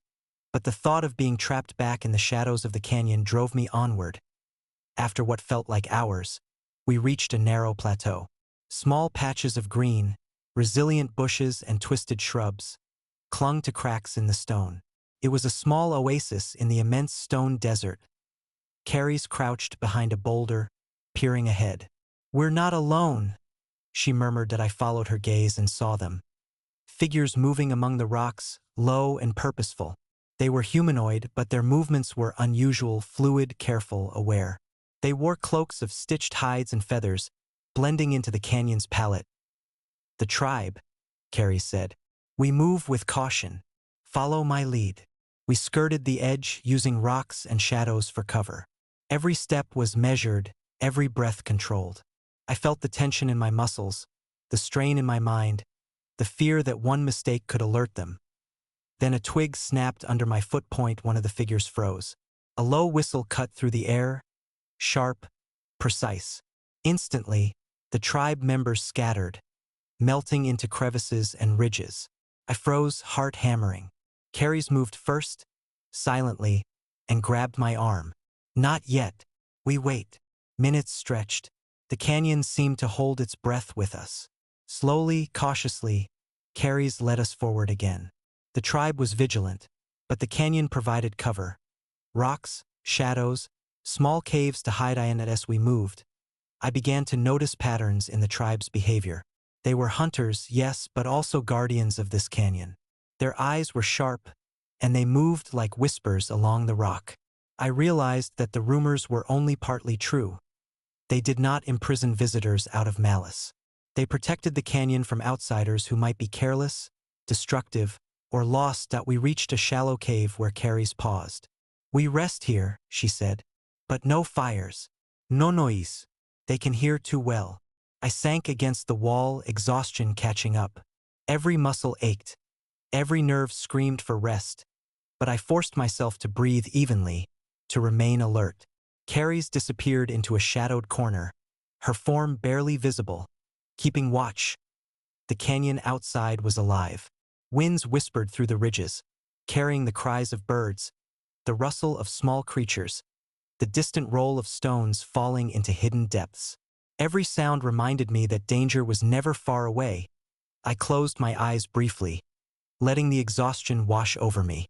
But sleep was impossible, not here, not yet. The canyon demanded vigilance, even in moments of apparent safety. Hours later, Carrie stirred. "We move," she whispered. The plateau sloped downward, merging into a series of ridges and gullies that led closer to the canyon floor. From here, the tribe may follow. We must be ready. I nodded, gripping my staff. The descent was even more dangerous. Steeper, less stable, rocks loose underfoot. We moved carefully, sliding over some parts, clinging to others. Then I heard it. A shout, sharp and clear. The tribe had noticed us. "Run!" Carries hissed. We sprinted along the narrow ledges, feet slipping on loose stone. Figures emerged from hidden gullies, moving faster than I expected, agile as cats. I could hear their calls, their whistles, the sharp edge of discipline in their movements that I stumbled, catching myself just in time. Carrie's was ahead, her silhouette a blur. One tribe member lunged from a ledge above, forcing me to dodge. The cliffside was unforgiving, one slip, and it would be the end. My heart raced. Every instinct screamed to jump, climb, evade. We zigzagged across ledges, ducking behind rocks, sliding down steeper sections. The tribe pursued relentlessly, but Carrie's had the advantage. She knew the canyon as well as they did. Finally, we reached a narrow canyon mouth, a steep drop that led to a hidden river far below. "Now!" Carrie's shouted. Without hesitation, we jumped, letting gravity take us. The fall was terrifying but short enough that we survived, landing hard in shallow water. Pain shot through my legs, but the river carried us downstream, away from the tribe. Rocks tore at our hands as we clung to the current, but it was freedom, momentary, but enough to give us a chance that we crawled out on the far bank, soaked, bruised, but alive. The canyon rose behind us, imposing and silent, as if acknowledging our survival once more. Carrie's looked at me, water dripping from her hair and clothes. "This is only the beginning," she said. "The canyon's secrets extend far beyond its cliffs. The tribe, the labyrinth, the shadows, they are only parts of what lies deeper." I nodded, shivering from exhaustion, exhilaration, and fear. "Then we keep moving. No turning back." She smiled faintly. "No turning back. But remember, the canyon always watches, always tests, always waits." I looked back at the cliffs we had descended, the shadows that still seemed to move even in daylight, the trails we had carved through danger. The canyon had claimed many before us. Many would follow, but for now we had survived. And I knew survival alone was not enough. We had to understand it, master it, endure it, or be consumed by it entirely. The sun dipped lower, painting the cliffs in gold and crimson. Ahead, the river twisted into unknown territory, flanked by ridges and hidden valleys. Every step from here was a challenge, every moment a trial. But I was ready. The canyon had taught me to endure, to face shadows, to survive its labyrinth. Now it was time to face what lay beyond, the tribe, the hidden paths, and the ultimate secrets that awaited deep within its heart. The river carried us further into the canyon's secret veins, twisting through narrow ravines and under towering cliffs that cut the sky into jagged slivers. Water sloshed over my ankles, then knees, and finally my chest as the river deepened. My muscles ached, every bruise screamed, and my lungs burned from exertion, but I couldn't stop. Carrie's was ahead, moving with her usual fluid precision, scanning constantly. "This way," she said, pointing to a rocky overhang that promised cover. We scrambled beneath it, gasping, dripping, trying to disappear into the shadows. The canyon was alive around us. The gurgle of water, the distant call of birds, the whisper of wind through stone cracks. It felt almost sentient, aware of us, measuring our endurance that we crouched in silence. I tried to calm my racing heart, but the memory of the tribe's pursuit lingered. Their whistles and agile movements haunted me even now. I had no doubt they would track us again if we lingered too long. After a few moments, Carrie spoke softly. "We're entering the hidden valley," she said. "Few outsiders ever see it. Fewer survive long enough to leave." I looked ahead, and my breath caught. The canyon walls opened slightly, revealing a vast hollow below, partially concealed by overhanging cliffs and thick brush. It was lush compared to the arid ridges we'd traversed, a pocket of life carved out of stone. Small streams fed into the river, feeding clusters of greenery, twisted trees, and patches of moss that glowed faintly under the fading light. "Why is it so different?" I asked. "The canyon protects its heart," Carrie said. "Places like this exist because they must. They shelter life, secrets, knowledge. But the tribe guards it fiercely." I nodded, feeling the weight of what we had just entered. It was not merely survival anymore. The canyon had offered a glimpse of something deeper, a hidden world within the stone labyrinth, one that could explain the mysteries we'd encountered. We moved cautiously along the riverbank, careful not to disturb the shallow pools or snap twigs. The water was surprisingly warm here, almost inviting, but we did not linger. Every shadow, every rustle of foliage, made me tense. Then I saw movement. Figures at the edge of the greenery, partially hidden. Not the tribe pursuing us, they were different. These figures moved deliberately, silently, their eyes catching light in a way that was almost predatory. Carrie's froze, pressing her hand against my shoulder. "The guardians," she whispered. "Do not make a sound." I held my breath as the figures passed, skirts of leaves and hides brushing against rocks and shrubs. Their presence felt older than time, as if they were carved from the canyon itself. I realized the whispers we had heard in the shadows earlier were not just warnings. They were communication, guiding those deemed worthy, repelling others. One of the figures paused, head tilted, as if sensing us. My heart skipped. The seconds stretched into eternity. Then, slowly, the figure continued, gliding into the foliage with ghost-like precision. I exhaled silently. "They're real," I said, awestruck. "They've always been," Carrie said, "and they will remain long after we are gone. Remember this: the canyon never forgets, and it never forgives. But it can reward if you understand its rules." We pressed forward deeper into the hidden valley, the cliffs above forming a jagged crown around us. The river split here, creating small islands of stone and vegetation. We navigated across them, hopping from rock to rock, careful not to slip into the water. My feet were numb, and the cold had begun to seep into my bones, but I didn't stop. Survival demanded movement, alertness, endurance. As night fell, the valley transformed. Faint luminescent moss and algae illuminated parts of the cliffs and water, giving the place an otherworldly glow. Shadows stretched unnaturally, hiding shapes I could not always discern. The air was cooler now, carrying the scent of wet stone and vegetation, with a faint metallic tang that reminded me of old blood and history. We reached a small cave for shelter. Carries examined the entrance carefully, then nodded. "This will do for the night," she said.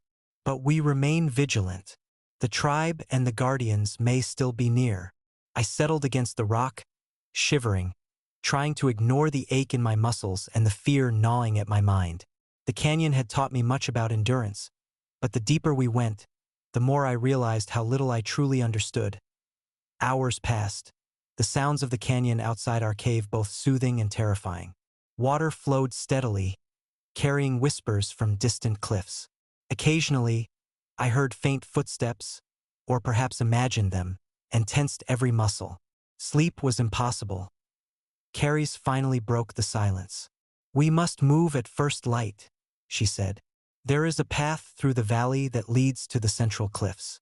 If we can reach it, we may find answers, and perhaps safety." I nodded, though the thought of climbing again made my muscles scream. The canyon had tested us at every turn. Now it seemed to demand more. But I understood something crucial. Fear was natural, but hesitation could be fatal. At dawn, we began our trek. The valley was even more vibrant in the morning light.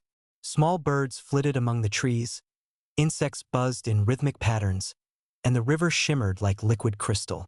Yet beauty did not lessen danger. Rocks were slick from overnight moisture, and the cliffs above were still home to the giant birds we had seen earlier. Carries led, moving with uncanny grace. I followed, muscles stiff but determined. Every step required concentration. One false move, and the canyon could claim me in an instant. Halfway through the valley, the sound of whispers returned, soft, indistinct, flowing through the air like wind over stone. I froze, straining to understand. The guardians were near. From the foliage, figures emerged, cloaked, silent, watching. One stepped forward, holding a staff carved from dark wood, topped with feathers and beads. Their eyes locked onto mine, unblinking, unrelenting. Fear rose, but I held Carrie's gaze for guidance. "They are testing us," she whispered. "Show strength. Show clarity. They must know we mean no harm." I nodded, stepping forward slowly, hands visible. The figure studied me, then gestured with their staff. A path opened between the trees and rocks. We followed cautiously, hearts pounding. The guardians led us to a clearing where the river widened into a pool, reflecting the cliffs above like glass. Here, the canyon's energy felt concentrated, vibrations beneath my feet, whispers in my mind, a rhythm connecting water, stone, and air. One guardian stepped forward, voice low and melodic. "You have endured," they said. "You have faced the darkness, the labyrinth, the shadow of the canyon, and the vigilance of the tribe. Few have come this far, fewer with clarity. Speak your purpose." I hesitated, then spoke from the heart. "I seek understanding. I seek to survive, yes, but also to learn to know the canyon, not just escape it." The guardian's gaze lingered on me, penetrating, as if weighing every thought, every heartbeat. Finally, they nodded. "Then you may proceed. But know this, the canyon does not forgive ignorance, pride, or fear. Only those who endure with clarity will see its true heart." Carrie stepped beside me, silent support anchoring me. I felt a mix of relief and anticipation. The hidden valley had tested us, guided us, and revealed fragments of truth. But the canyon still held more. Secrets deeper than shadows, mysteries older than memory. As we left the pool and followed the guardians deeper into the valley, I realized the journey was far from over. The canyon's trials were not merely physical. They were mental, spiritual, and primal. Survival had brought me here. Understanding, endurance, and courage would carry me further. Above, the cliffs loomed, golden in the morning sun, yet ominous in their silent promise. The river twisted beyond sight, and the whispers of guardians and the canyon itself echoed around us. Somewhere ahead lay answers, danger, and the ultimate challenge. And I was ready to face it. The guardians led us silently through the hidden valley, the river beside us flowing with a hypnotic rhythm that seemed to pulse in time with our heartbeat. I kept my eyes on the path, alert to every shadow, every movement, every whisper carried by the wind. Carries walked ahead, poised and silent, as if the canyon itself had taught her to become part of its stone and water. "The central cliffs are near," she whispered, "but the tribe won't let us pass without testing us." I swallowed, my throat dry despite the river's presence. Every encounter so far had pushed me beyond fear, beyond pain, beyond exhaustion. But the tribe, those shadowed figures moving like ghosts across the cliffs, held a different weight. They were more than hunters. They were the canyon's enforcers, guardians of its secrets, and they did not forgive mistakes. The first glimpse of the central cliffs was staggering. Jagged spires rose like shattered teeth, casting long shadows over the valley. Between the cliffs ran narrow stone bridges and steep gullies, places where a single misstep meant certain death. From this distance, I could see the tribe moving with uncanny coordination, scanning the cliffs with sharp eyes, communicating silently with gestures and whistles. "See them?" Carries asked. I nodded, feeling my stomach twist. "They're expecting us, but they'll test us in ways we don't yet understand." Patience and perception are as important as speed and strength. We skirted the edges of the valley, using bushes and rocky outcrops for cover. Every step was calculated, measured against the river's flow, the wind's direction, and the tribe's line of sight. The canyon had trained me to notice details I would have missed before. The slight bend in a branch signaling movement, the faint ripple in water marking a hidden obstacle, the subtle change in air pressure before a bird swooped from above. As we approached a narrow stone bridge that spanned a deep chasm, a figure stepped onto the path ahead. Cloaked in feathers and hides, staff in hand, the tribe member blocked our passage. You must prove your worth, they said, voice calm but sharp, echoing slightly against the canyon walls. The canyon will allow no intruders without merit. Carrie stepped forward. We are not intruders, she said, tone steady. We seek knowledge, understanding, and passage. The canyon has tested us already.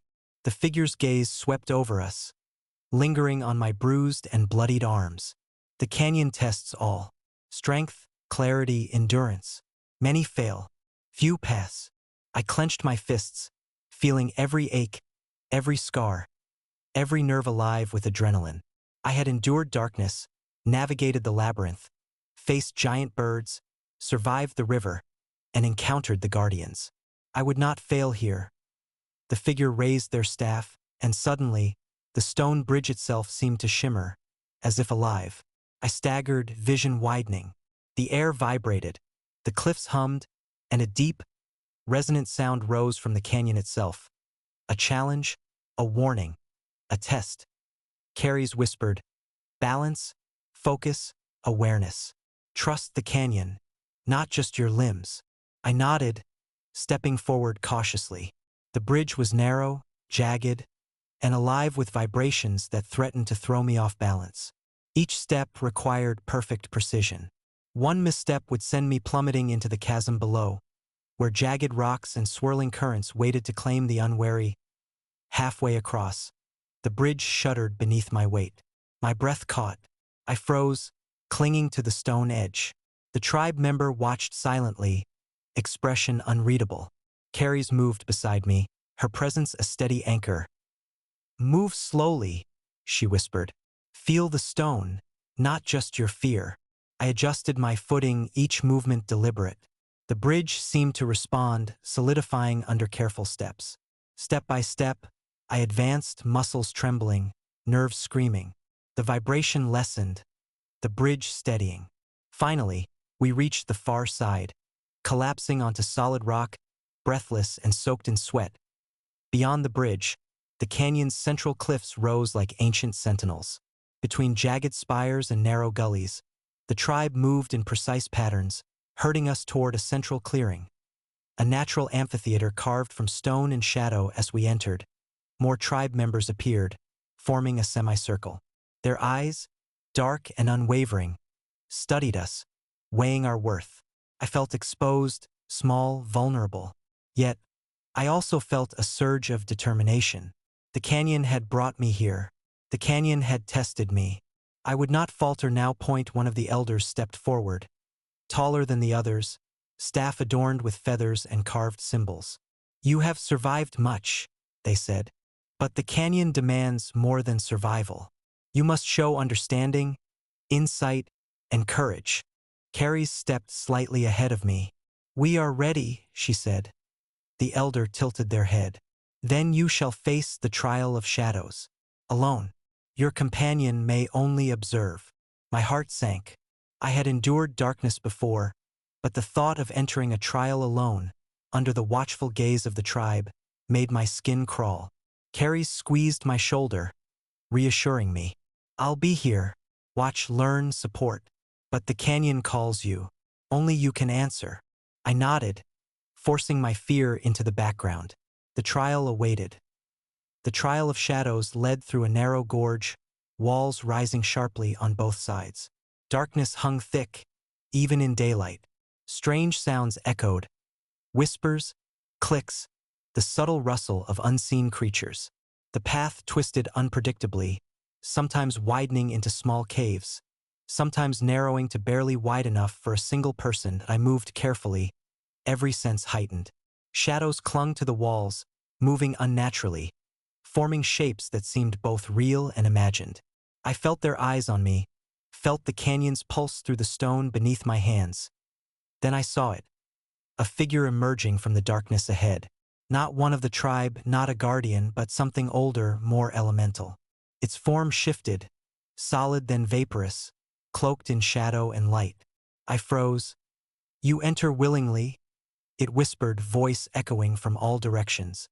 Do you understand what lies beyond fear? I swallowed, gripping my staff. I endure, I said. I seek understanding. The The figure's form twisted, testing me. Shadows rose like waves, attempting to push me back, strike me down, overwhelm my senses. Panic threatened, but I forced myself to breathe, focus, and move forward. Step by step, I pressed through the darkness, letting awareness guide me, not fear. The shadows clawed, twisted, whispered, but I did not falter.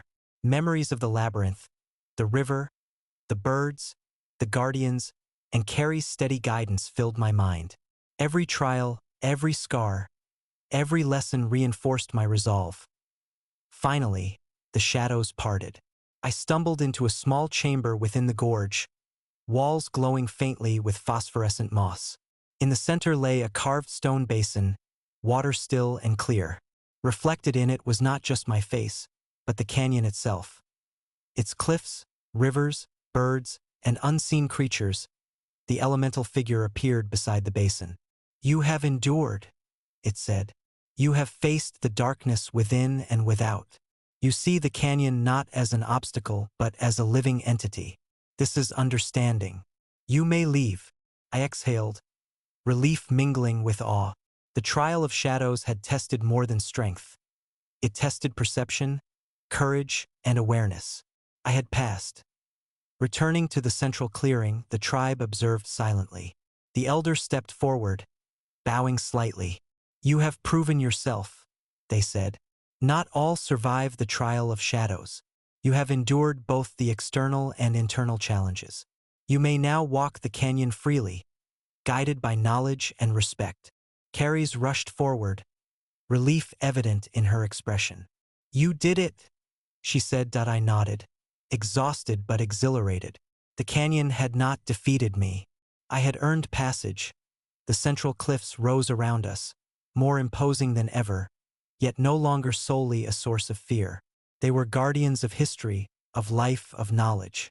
The river continued its winding path, carrying secrets and whispers. The tribe watched, vigilant but respectful. I realized then that survival had been only the first step. Understanding the canyon, its rules, its spirit, its trials, was the true challenge. And now, with the trial of shadows behind me, I could begin to uncover what the canyon truly held. As night fell over the central cliffs, the canyon transformed. Shadows lengthened, water glowed faintly, and the wind carried voices of the past. The tribe retreated to their perches, leaving Carries and me alone for a brief moment of reflection. "We've come far," I said, voice low. Carries nodded. "And the canyon has only begun to reveal its secrets. Ahead lie challenges, dangers, and truths that may shake everything we think we know."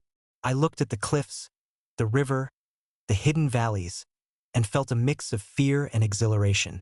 The canyon was alive, aware, and unyielding. But I had endured, I had learned, and I would continue, no matter what awaited.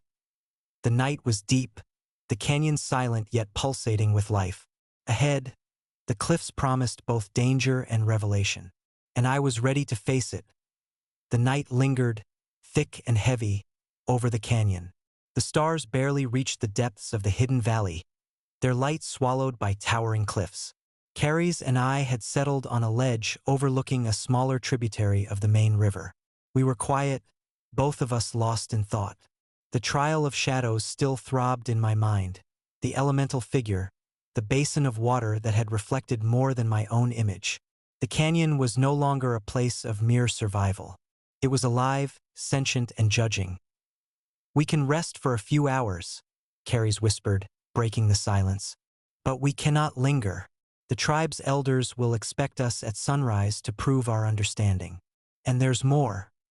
The canyon isn't done with us yet." I nodded, still feeling the adrenaline from the trial. My muscles ached, my body wanted sleep, but my mind was too alert, too aware. Every sound, the river rushing, the rustle of leaves, distant bird calls, felt amplified, almost like a language I was beginning to understand.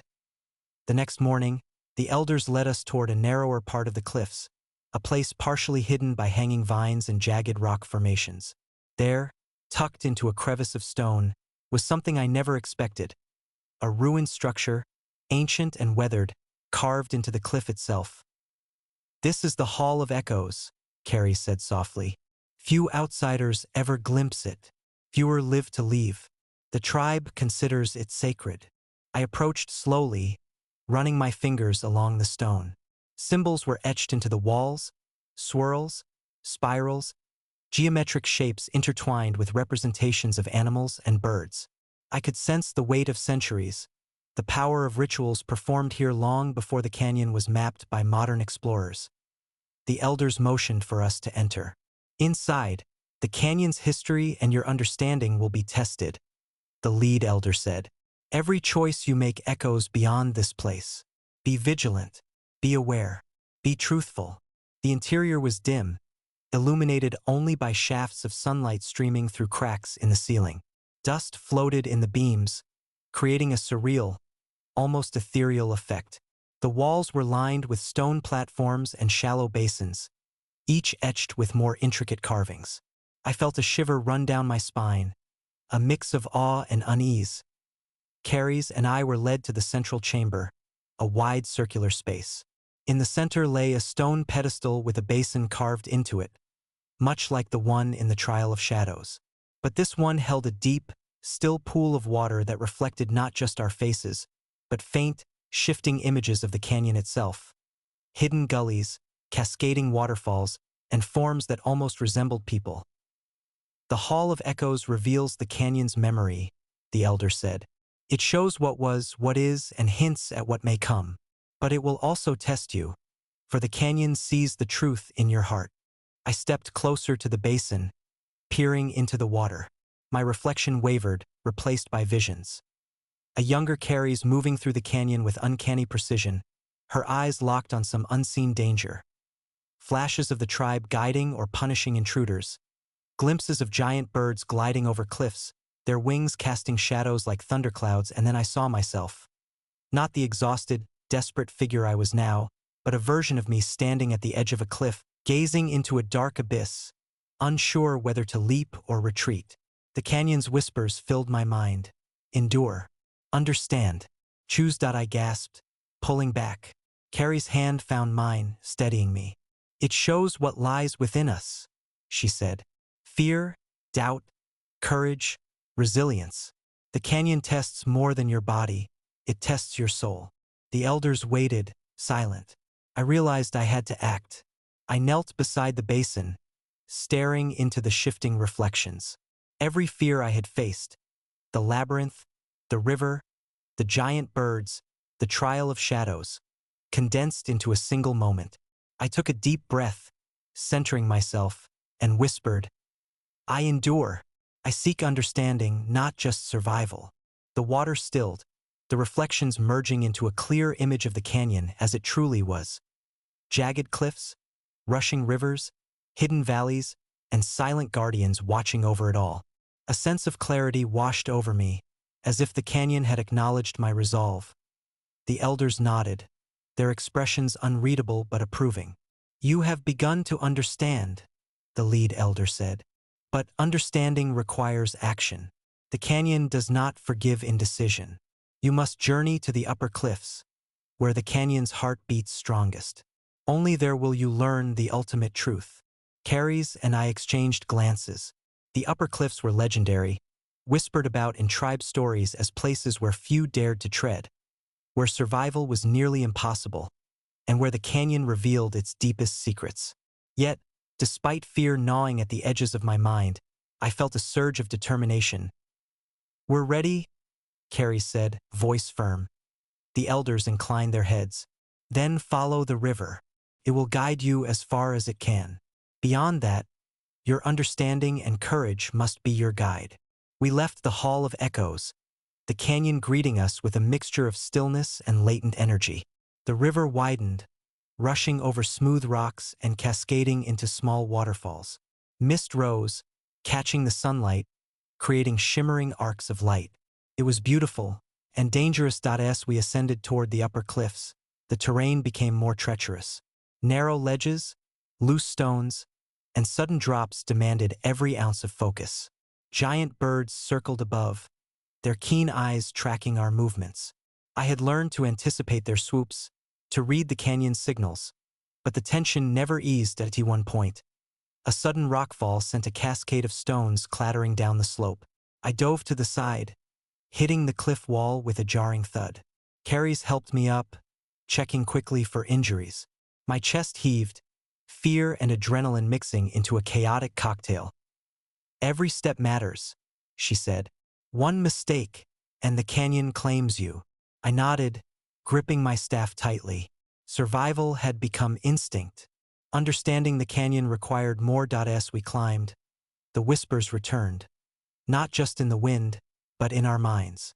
Fragmented phrases, fleeting images, a sense of presence that went beyond the tribe or the guardians. The canyon itself seemed to be communicating, testing our perception, challenging our resolve. We rounded a sharp bend and came upon a sheer cliff face with carvings similar to those in the Hall of Echoes. Strange, intricate patterns depicting birds, rivers, and figures moving through the canyon. But this time, the carvings seemed to move. I blinked, and the images shifted, telling a story of the canyon's guardians, the tribe, and travelers who had come before us. "These are warnings," Carrie said, tracing the carvings with her fingers. "They show the consequences of arrogance, fear, and disrespect. But they also show the way forward for those who pay attention." I studied the carvings, realizing that the canyon's trials were not random. Each challenge, each obstacle, each guardian encounter had a pattern, a lesson embedded in it. The whispers, the water reflections, the shadows, they were all connected. Understanding the canyon meant more than endurance. It meant insight. Night fell again, and we camped on a narrow ledge, overlooking a ravine that seemed impossibly deep. The upper cliffs loomed above, jagged peaks piercing the darkening sky. The wind carried the scent of wet stone and distant vegetation, but also a faint metallic tang that reminded me of danger. Carrie sat beside me, tending to a small fire. "Tomorrow we ascend," she said.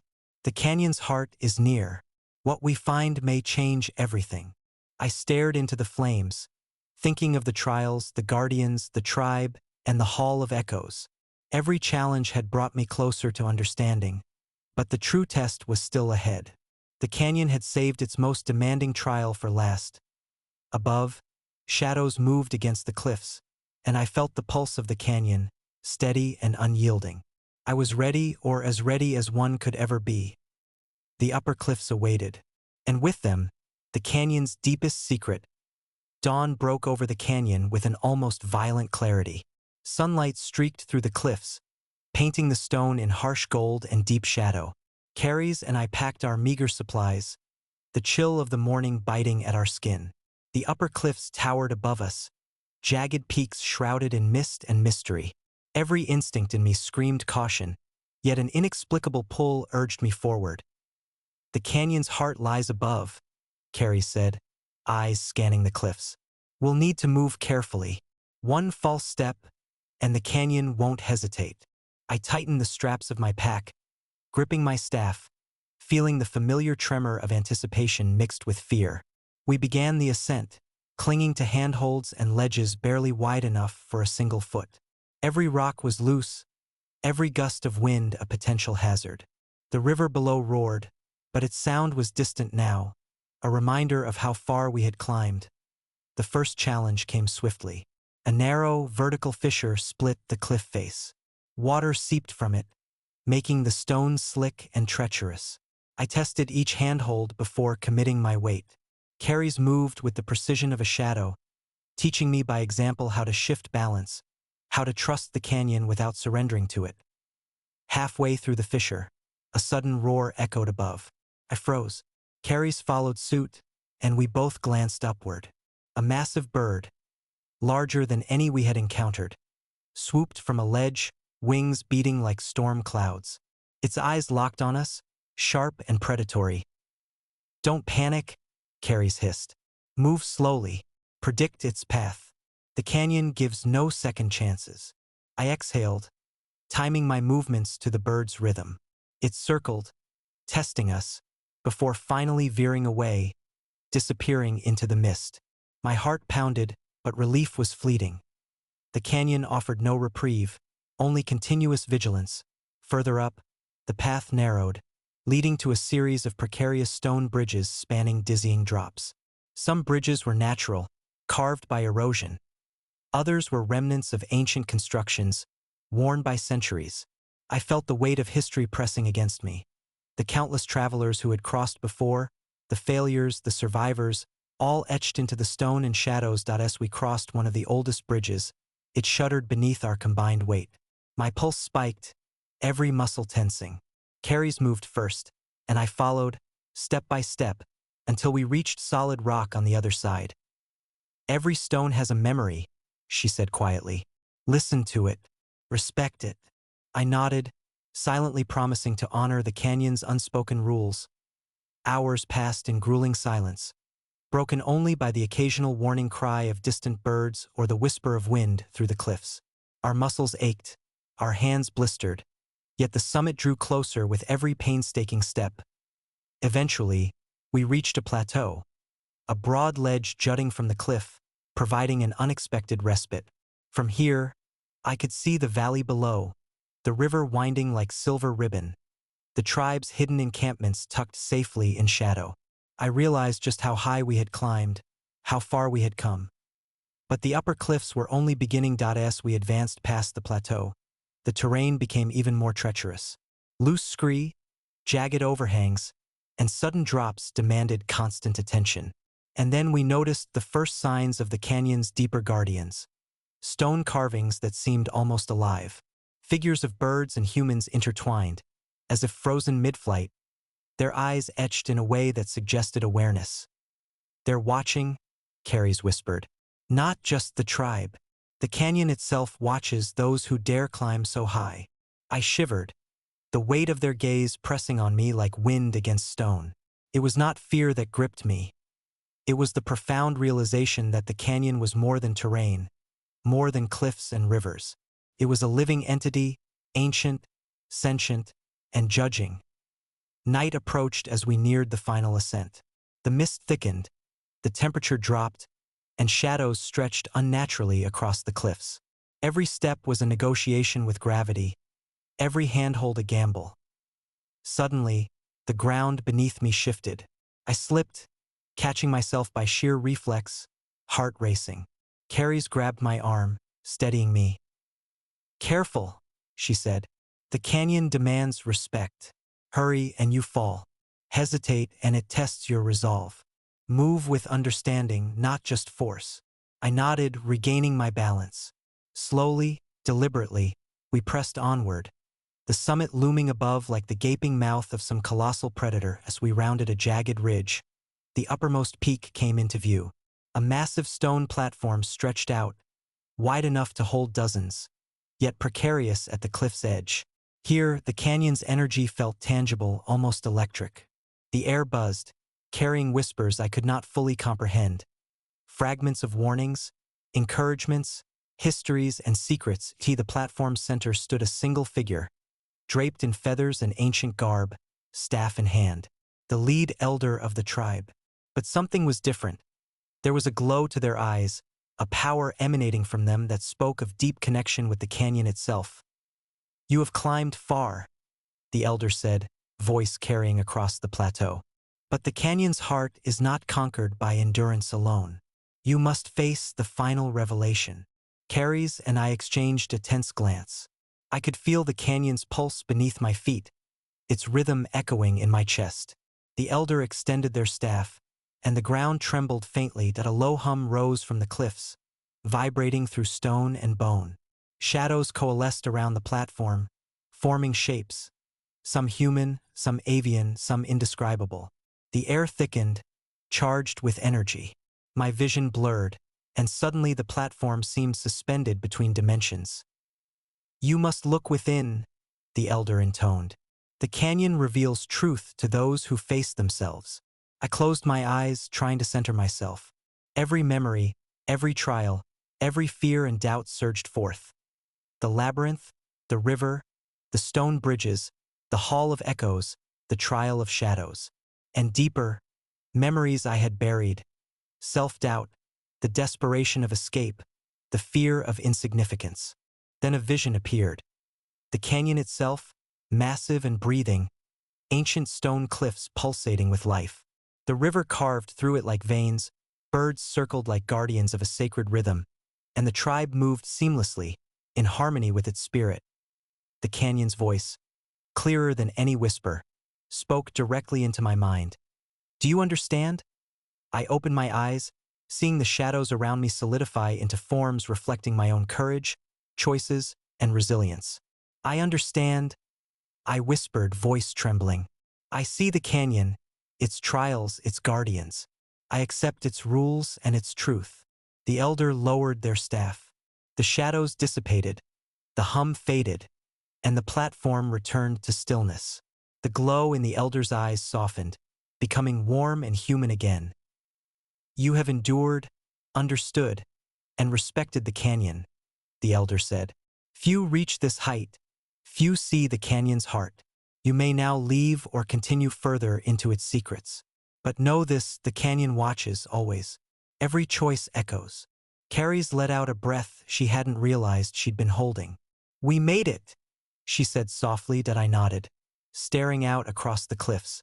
The canyon stretched endlessly, mysterious, alive, and unyielding.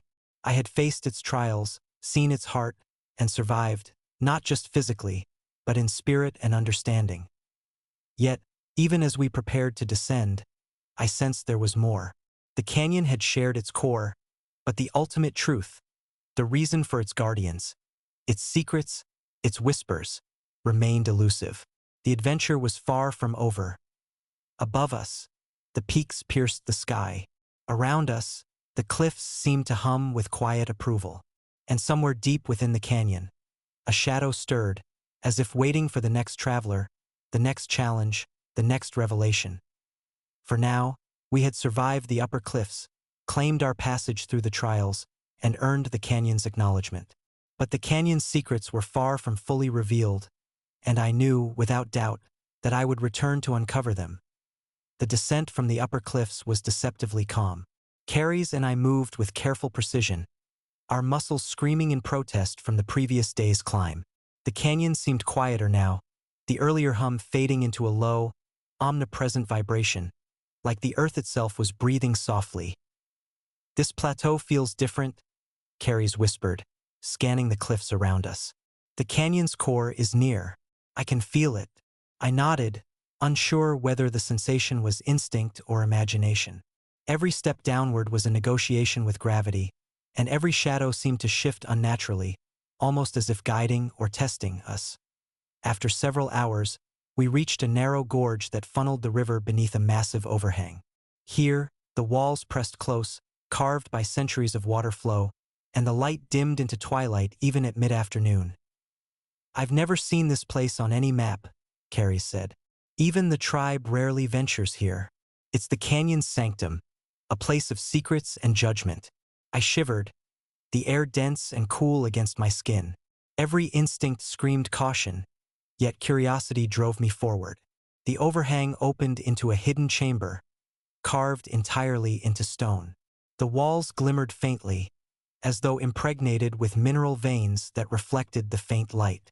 The sound of rushing water echoed from deep within, mingling with a low, resonant hum that seemed alive. Inside, the chamber widened into a vast subterranean hall. Stalactites hung like jagged teeth from the ceiling, and the floor sloped toward a central pool of water, black and mirror-like. The reflections here were unlike anything I'd seen. The water did not merely reflect our forms. It shimmered with faint images of creatures, humans, and birds, intertwined in impossible configurations. This is the canyon's inner eye. The elder's voice echoed behind us, though I hadn't noticed their approach. Few mortals are ever allowed here. It shows the truth behind every path, every choice, every fear and desire. Carries glanced at me, her eyes wide. It's alive, she breathed. That I nodded, drawn toward the pool despite the chill that ran down my spine. Tentatively, I extended a hand, fingers hovering over the surface. The water rippled before I touched it, images shifting rapidly. Jagged cliffs, rushing rivers, flocks of giant birds, tribal figures in ceremonial garb. and then visions of me scattered across possibilities. I saw myself failing, succeeding, hesitating, acting decisively. Each outcome carried consequences I had never imagined. "You must understand," the elder said, stepping closer. "The canyon does not punish recklessly, nor reward blindly. It reflects your deepest essence. Only by seeing yourself clearly can you pass." I swallowed hard, feeling the weight of centuries pressing down. The water's surface pulsed, almost in rhythm with my heartbeat. I realized then that the canyon's trials were never meant to be defeated through force. They required insight, perception, and courage. Carries knelt beside me, murmuring, "Look beyond fear. See the pattern, the rhythm. The canyon speaks if you listen." I closed my eyes, centering myself. Slowly, the vision slowed, revealing a single, coherent image. A massive, spiraling chamber carved entirely from stone and water, deep beneath the canyon, where the river and the cliffs merged into a nexus of energy. Birds circled above, humans moved in harmony with the currents, and shadows lingered like silent observers. I felt the canyon's pulse, its history, its purpose, its guardians. "I see it," I whispered. "I see the canyon, as it truly is." The elder nodded, their expression unreadable but approving. "You have glimpsed the essence, but understanding is not enough. The canyon demands action." Suddenly, the pool shimmered violently, and a surge of energy rushed through the hall.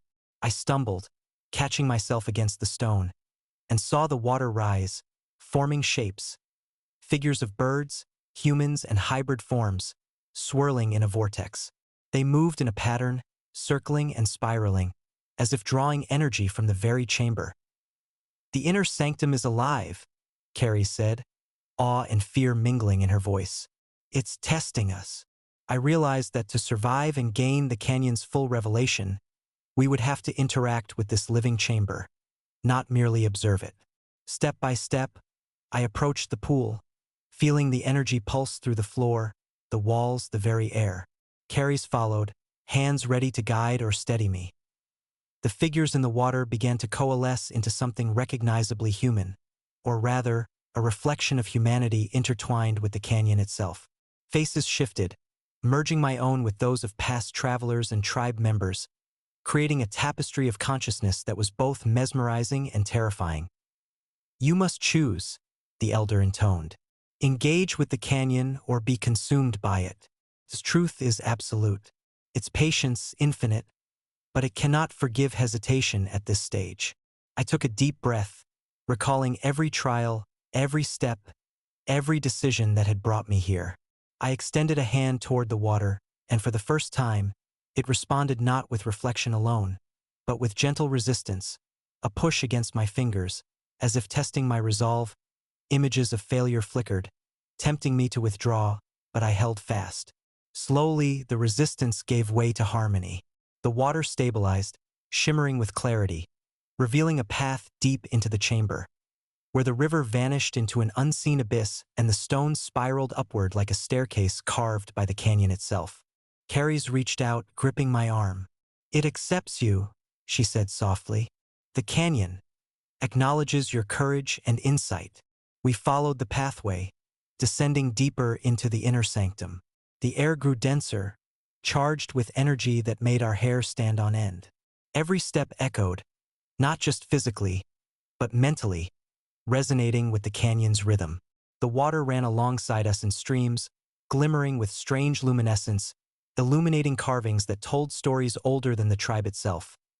The creation of the canyon, its guardians, and the first humans to navigate its depths to the chamber's heart. We found a colossal formation, a confluence of stone and water, shaped like a spiraling vortex, crowned with a massive archway carved from a single slab of granite. It seemed to pulse with life, emitting a low hum that resonated with our very bones. "This," the elder said, voice echoing through the hall, "is the canyon's heart, the source of its trials, its guardians, and its voice. Few have seen it, and fewer survive the encounter unchanged." I stepped forward, feeling a magnetic pull. The vortex of stone and water shimmered, revealing glimpses of the canyon's past, present, and potential futures. Here, time felt malleable and space felt infinite. Every choice I had made, every risk I had taken, appeared as a thread in a vast tapestry. And then I saw it, the ultimate secret. Not a treasure, not a weapon, but a revelation. The canyon was alive, yes, but more than alive. It was a nexus of consciousness, an ancient intelligence that had observed, shaped, and protected the land and its people for millennia. It had chosen its guardians, tested travelers, and maintained balance between chaos and survival. Every bird, every tribe member, every stone and river bend was part of its vast awareness. The canyon was not merely a place to survive. It was a living entity demanding respect, understanding, and harmony. And now, standing at its heart, I understood why the trials had been so brutal, the whispers so insistent, the dangers so precise. Carrie's reached beside me, voice barely audible. We're part of it now. In a way, it's sharing itself with us. I nodded, feeling the enormity of the revelation. The canyon's consciousness seemed to pulse through me, filling me with both awe and humility. I realized that the trials were not obstacles to conquer, but invitations to comprehend, to integrate, to become attuned with the ancient rhythm of the world around us. The elder stepped forward, raising a hand toward the vortex. You have seen the canyon's heart, they said. Few understand it fully. Many leave with fear, confusion, or arrogance. You leave with insight. You are changed, and the canyon will remember you. I felt a warmth spreading through my chest, a sense of belonging to something greater than myself. The trials, the labyrinths, the birds, the river, the shadows. They had all been part of this journey toward understanding. The canyon was not an enemy, nor merely a setting for survival. It was a teacher, an ancient mind, and now a part of me. Carrie smiled, eyes reflecting the shimmering water. We've done it, she said. We understand, even if just a fraction of what it wants to teach. I nodded, turning back to the vortex one last time. The canyon's pulse slowed, settling into a calm rhythm, acknowledging our presence, our comprehension, our courage. And as we prepared to leave the inner sanctum, I knew this was only the beginning. The canyon's heart had revealed itself, but its mysteries, its guardians, and its teachings would continue to challenge, inspire, and guide anyone who dared enter. The river's song called to us from below. The cliffs stretched endlessly, and the wind whispered across the stone. The canyon was alive, eternal, and we had finally glimpsed its deepest truth. Emerging from the inner sanctum, the air felt different, charged with energy, almost humming with anticipation. Carrie's and I moved carefully, yet our steps were lighter than before. Every rock we touched, every ledge we climbed, seemed less hostile. The canyon had acknowledged us. We had seen its heart and survived its revelations. But I knew deep down, the canyon had one last trial. Don't let your guard down, Carrie said, scanning the cliffs ahead. Her eyes darted to shadows, to ledges, to overhangs. The heart revealed itself, but it's not over. The canyon's pulse still tests those who leave.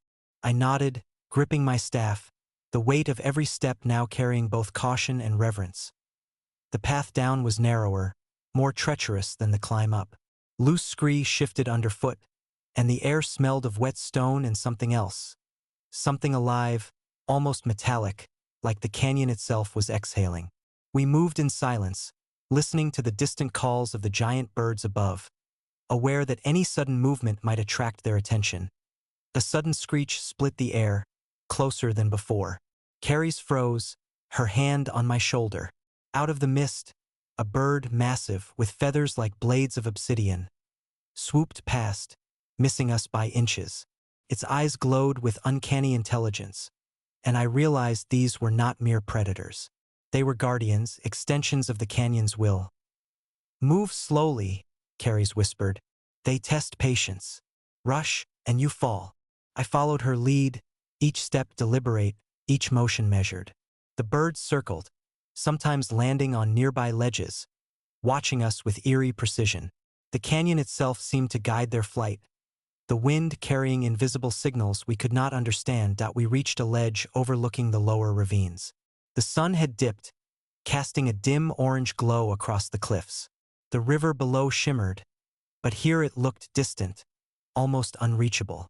I noticed a faint path winding along the cliffside, a natural staircase carved into stone, worn smooth by centuries of water and footfalls. This path, it wasn't visible before, Carrie said, eyes narrowing. The canyon reveals only what it wants. We follow it carefully. Step by step, we descended. The canyon seemed alive beneath our feet. Rocks shifted subtly, almost as if testing our balance.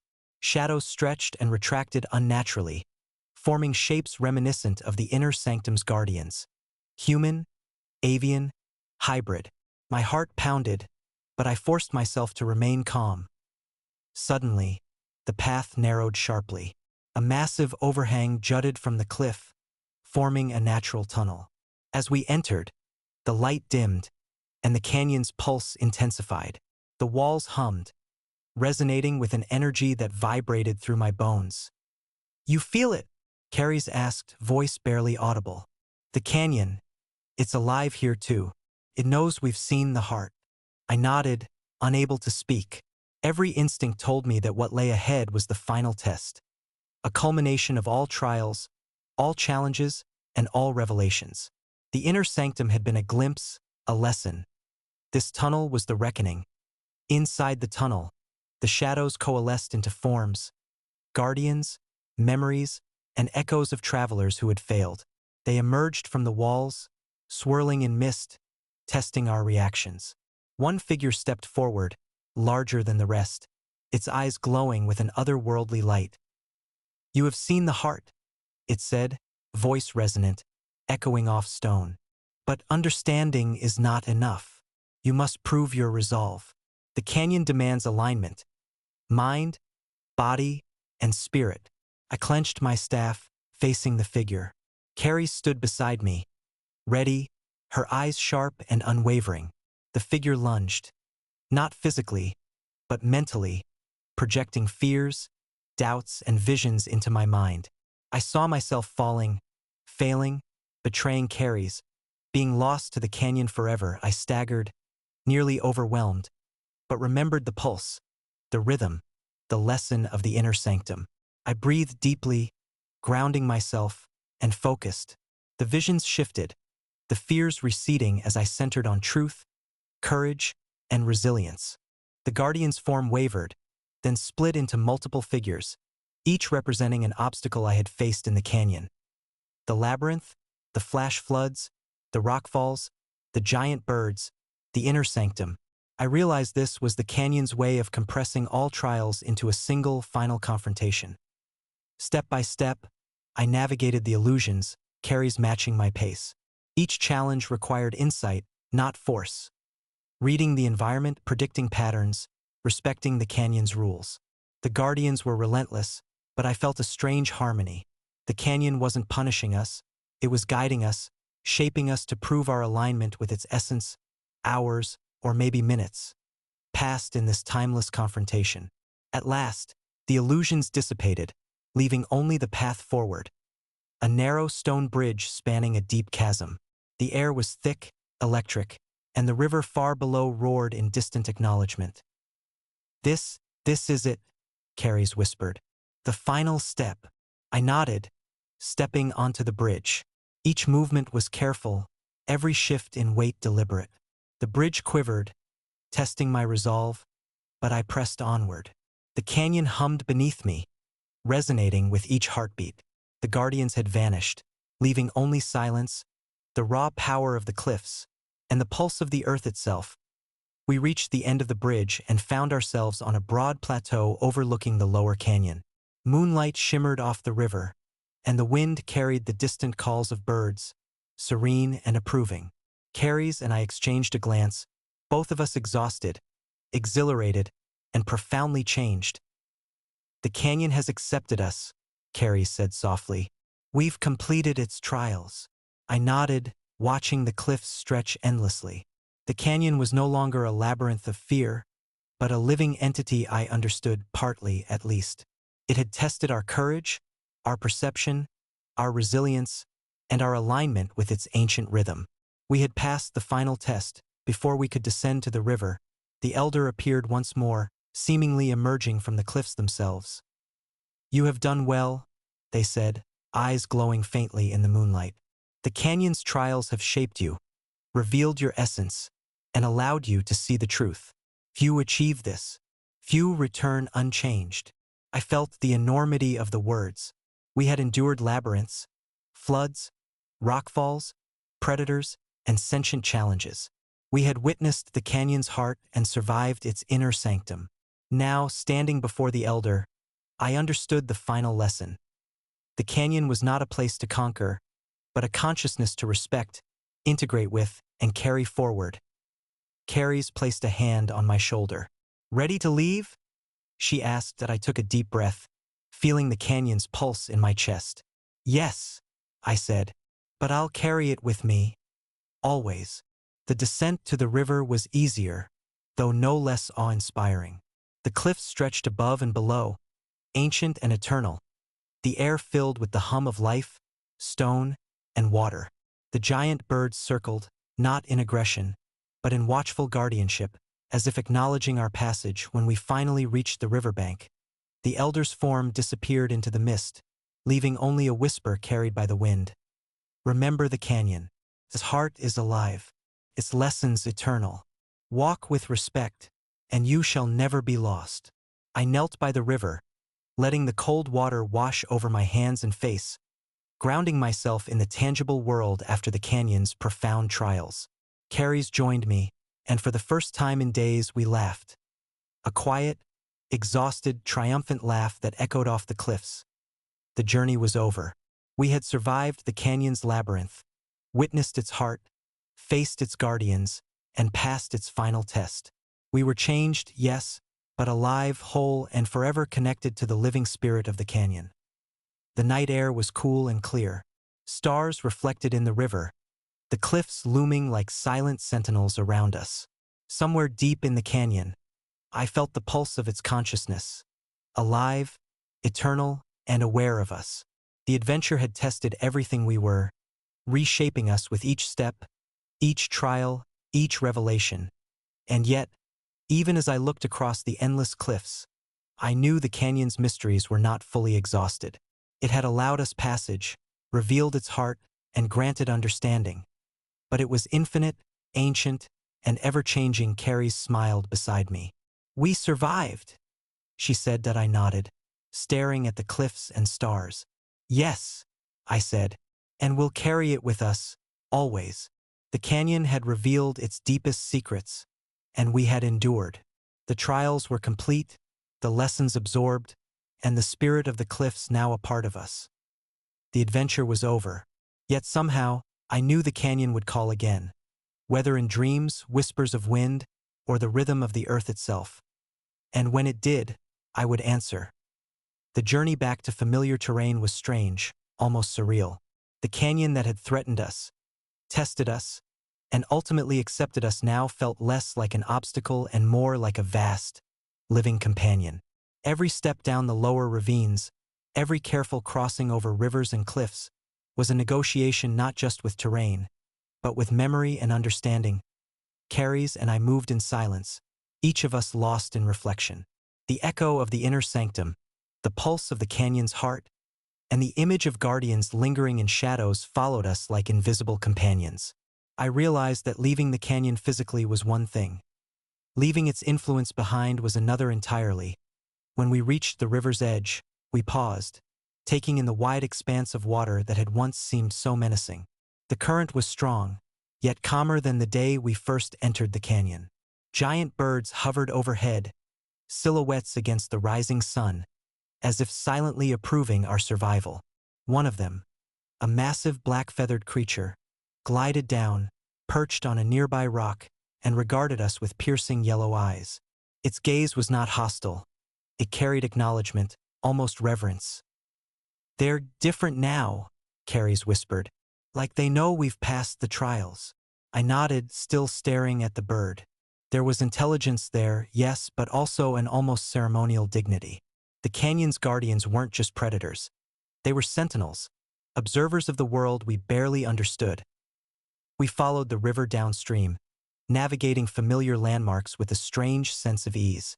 The labyrinthine ravines seemed less threatening now, as if the canyon itself had granted us permission to traverse safely. Yet subtle dangers remained.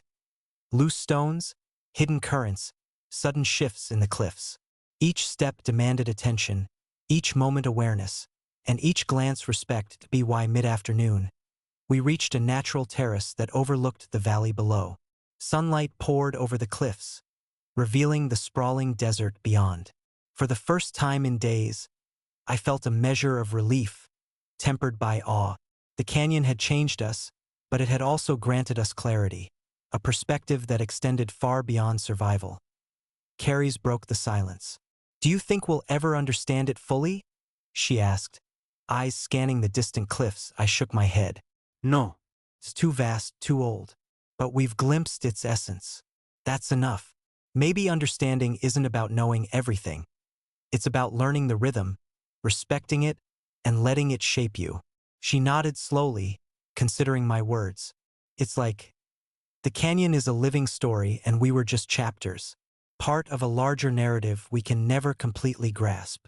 I smiled faintly, feeling the weight of her insight. Exactly. And some stories aren't meant to be fully read. They're meant to be lived, felt, and carried forward. The descent continued, and as evening approached, we finally reached the outer edges of the canyon. The air smelled sweeter here, lighter, and the distant world of plains and desert stretched beyond.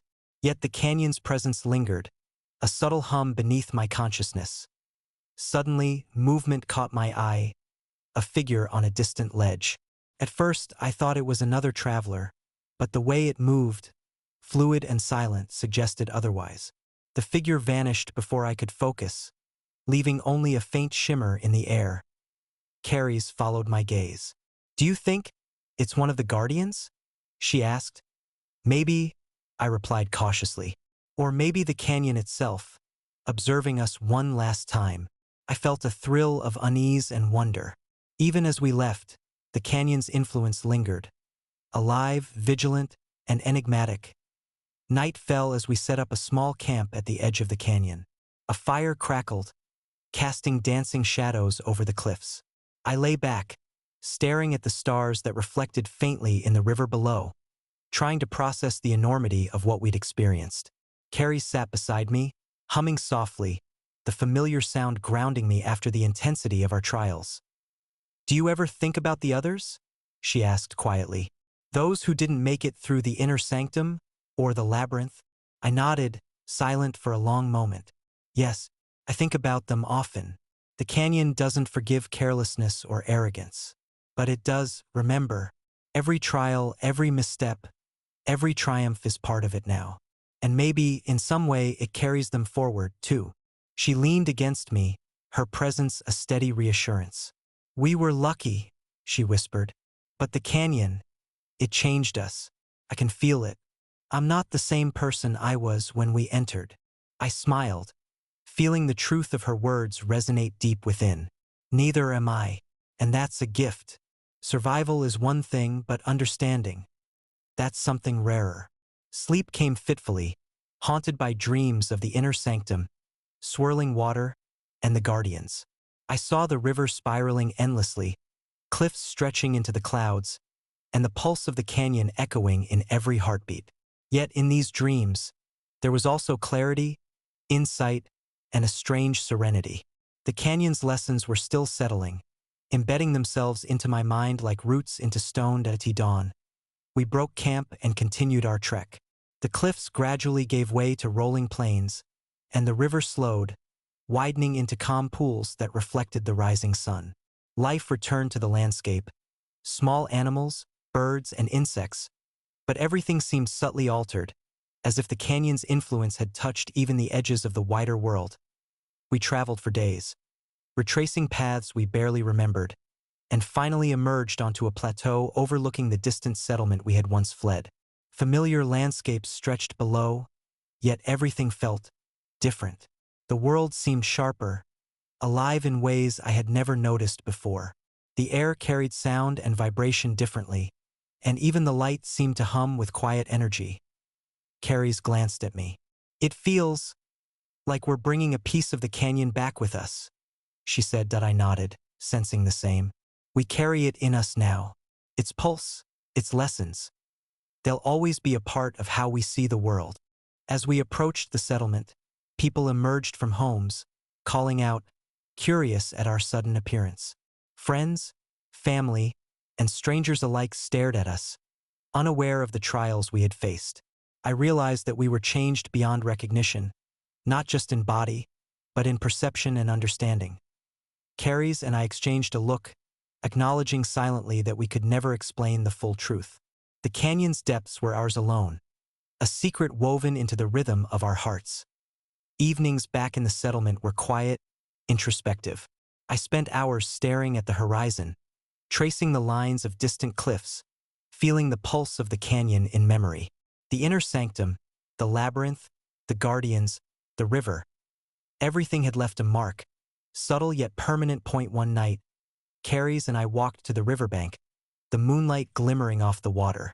A soft wind carried echoes of the canyon, low hums, distant cries, and the rustle of wings. I felt a strange comfort, a connection that bridged the distance between us and the living cliffs we had survived. "Do you think we'll ever return?" Carries asked, voice barely audible over the wind. I smiled faintly. "I don't know. Maybe. But we carry it with us wherever we go. The canyon isn't just a place. It's a consciousness, a rhythm, a lesson. And that can never be left behind." The wind whispered again, and for a brief moment, it felt almost like a voice. A reminder, a warning, and an invitation. The canyon's heart was still alive, still watching, still waiting. Days turned into weeks, and life in the settlement resumed its rhythm. Yet Carries and I moved through it differently. We noticed details others overlooked. The pattern of wind through trees, the flow of water, the silent presence of animals. Our connection to the canyon's pulse shaped every choice, every observation. That we told no one of the full truth, for it could not be fully conveyed. Words failed to capture the consciousness, the labyrinth, the heart of the cliffs. We only shared fragments. Tales of giant birds, treacherous paths, and the beauty of hidden chambers. But the true lessons, insight, patience, respect, and harmony, remained ours alone. And in the quiet moments, when the sun touched the cliffs in the distance, we could feel it. The pulse, the heartbeat, the awareness of the canyon, alive, eternal, and infinite. It had tested us, shaped us, and ultimately allowed us passage. And though we had left its cliffs behind, the canyon's influence would echo through our lives forever. We had survived. We had learned. And the canyon had not just witnessed us.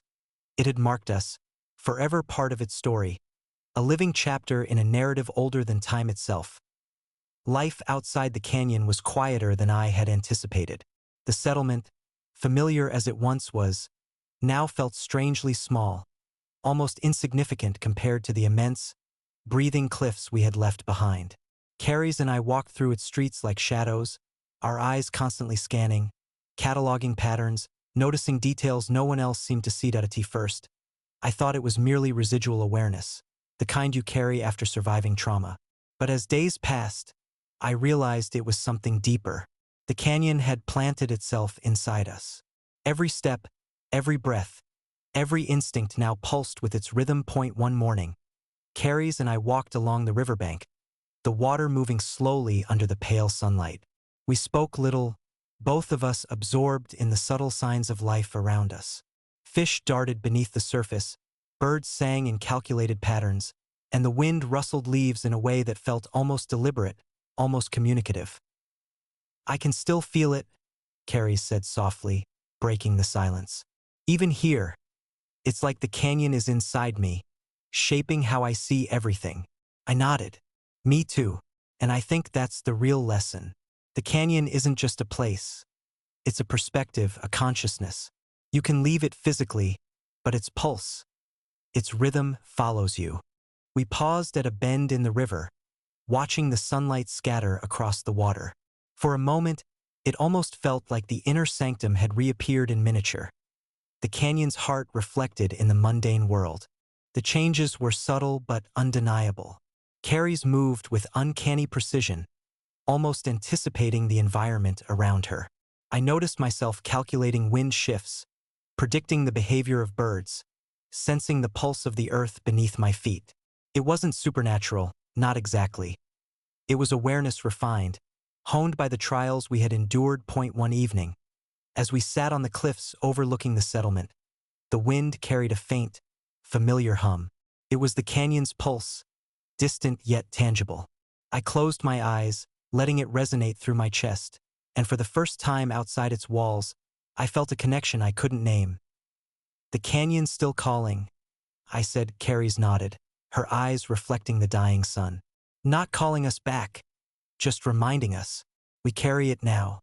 We are the canyon, in a way." The idea was frightening and exhilarating at once. We had survived its trials, yes, but in doing so, we had become extensions of it. Its rhythm embedded in our bodies and minds. Days passed in routine, but the subtle effects of the canyon's teachings began to influence our choices. Simple decisions, when to fish, how to navigate the river, even how to converse with others, were filtered through a new lens. It was as if every action required alignment, balance, and respect. Neighbors noticed the change in us. Some admired it, though they couldn't explain why. Others whispered, uneasy at the way we seemed both familiar and alien. We didn't try to explain. The canyon's lessons were beyond words. One afternoon, an elder from the settlement approached us, eyes sharp with curiosity. "You've changed," he said. "I don't know why, but there's something different about the way you move, the way you see the world. It's unsettling, but remarkable." I nodded, offering a faint smile. "We've been through something. Something that taught us to observe, to respect, to understand beyond what words can convey." The elder studied us, his gaze lingering. "Be careful. Not everyone understands such insight. Some fear what they cannot grasp." And he was right. The world outside the canyon was not as forgiving as the cliffs. Here, the pulse was subtle, and most people were blind to it. Weeks turned into months, and Carries and I began to explore beyond the settlement. We hiked distant ridges, followed tributaries, and studied patterns in the land as though the canyon itself were guiding our hands. Every observation, every discovery, reminded us of the trials we had endured. One day, we discovered a hidden ravine, smaller than the canyon but uncannily similar in structure. It was almost as if a fragment of the lost cliffs had been carved elsewhere, a microcosm of the labyrinth we had survived. It's like the canyon left a piece of itself here," Carrie said, stepping cautiously along the edge. "Or maybe it's testing us again in miniature." I felt a thrill of apprehension. Though we had survived the massive labyrinth, the inner sanctum, and the final trial, the canyon's influence was infinite. There were layers of its consciousness we had yet to encounter, echoes of challenges still lurking beyond perception. As we explored the ravine, subtle movements caught our attention. Shadows flitting between rocks, sudden gusts of wind carrying a strange vibration, and the distant cries of birds whose forms reminded me of the guardians. The canyon had extended its reach beyond its physical walls, embedding itself in landscapes we had never touched. Carrie stopped suddenly, eyes narrowing. "It's communicating, not with words, not in signs we can speak, but in rhythm, in pulse, in awareness." I felt it too, the slow, deliberate rhythm, almost imperceptible, urging us to move carefully, observe closely, and respect the unseen forces surrounding us. We were no longer merely explorers. We were participants in a living network, extensions of a consciousness far older and more expansive than ourselves. That night, we camped near the ravine's mouth. The wind carried an unusual resonance, and I felt a presence, faint but undeniable. Sleep came fitfully, and I dreamed of cliffs rising endlessly, guardians circling silently, and a river that flowed both forward and backward in time. And my dream, the canyon spoke, not in words but in sensation. It showed me visions of travelers past, present, and future, all navigating the labyrinth in their own ways. Some failed, some succeeded, and all were part of a larger story. I awoke with a start. Carrie's beside me, watching silently. "It's awake," she whispered. "Even here, beyond its walls. The canyon, it never sleeps." I nodded, feeling the same pulse echo through my chest. "And we are part of it now. We've passed its trials, but we are also witnesses, guardians, and students, all at once." In the weeks that followed, we came to understand a profound truth. Survival was only the beginning. The canyon's lessons were not confined to its cliffs. They were transferable, extending into perception, decision-making, and the way we interacted with the world. We began teaching each other subtle skills. How to sense shifts in wind, how to interpret patterns in nature, how to anticipate danger before it became immediate. It was not magic, not in the conventional sense, but an attunement to the environment, a heightened awareness cultivated by the canyon's trials. People in the settlement noticed our skills and insight, though few understood them. Occasionally, they asked for guidance, advice on the river, survival techniques, or ways to navigate difficult terrain. We shared what we could, careful not to reveal the canyon's full secrets. Some lessons were too profound, too transformative, and we feared misuse. Late one evening, as the sun dipped behind distant ridges, Carries and I stood atop a cliff, looking out toward the horizon. "Do you think the canyon will ever call us back?" she asked, voice thoughtful. I considered the question. "Maybe, but it doesn't need to call. We carry it. Its pulse is in us. Its rhythm guides us. If it needs us, we will know. If it tests us again, we will respond." She smiled faintly. "I like that. We are the canyon now, in a way. Not in body, but in perception, in awareness, in how we live." I nodded, feeling the weight and exhilaration of her words. And maybe that's the greatest gift it could have given us. Not just survival, but insight. Not just lessons, but attunement to the living world. As night fell, the stars shimmered above, mirrored in the calm river below. A faint wind whispered through the cliffs, carrying the echo of ancient guardians and distant trials. I felt the pulse once more, a rhythm older than memory, alive in ways that defied comprehension. The canyon was never gone. It had left its imprint in us, a living map of awareness and understanding. And though we moved through the world outside its cliffs, the lessons remained.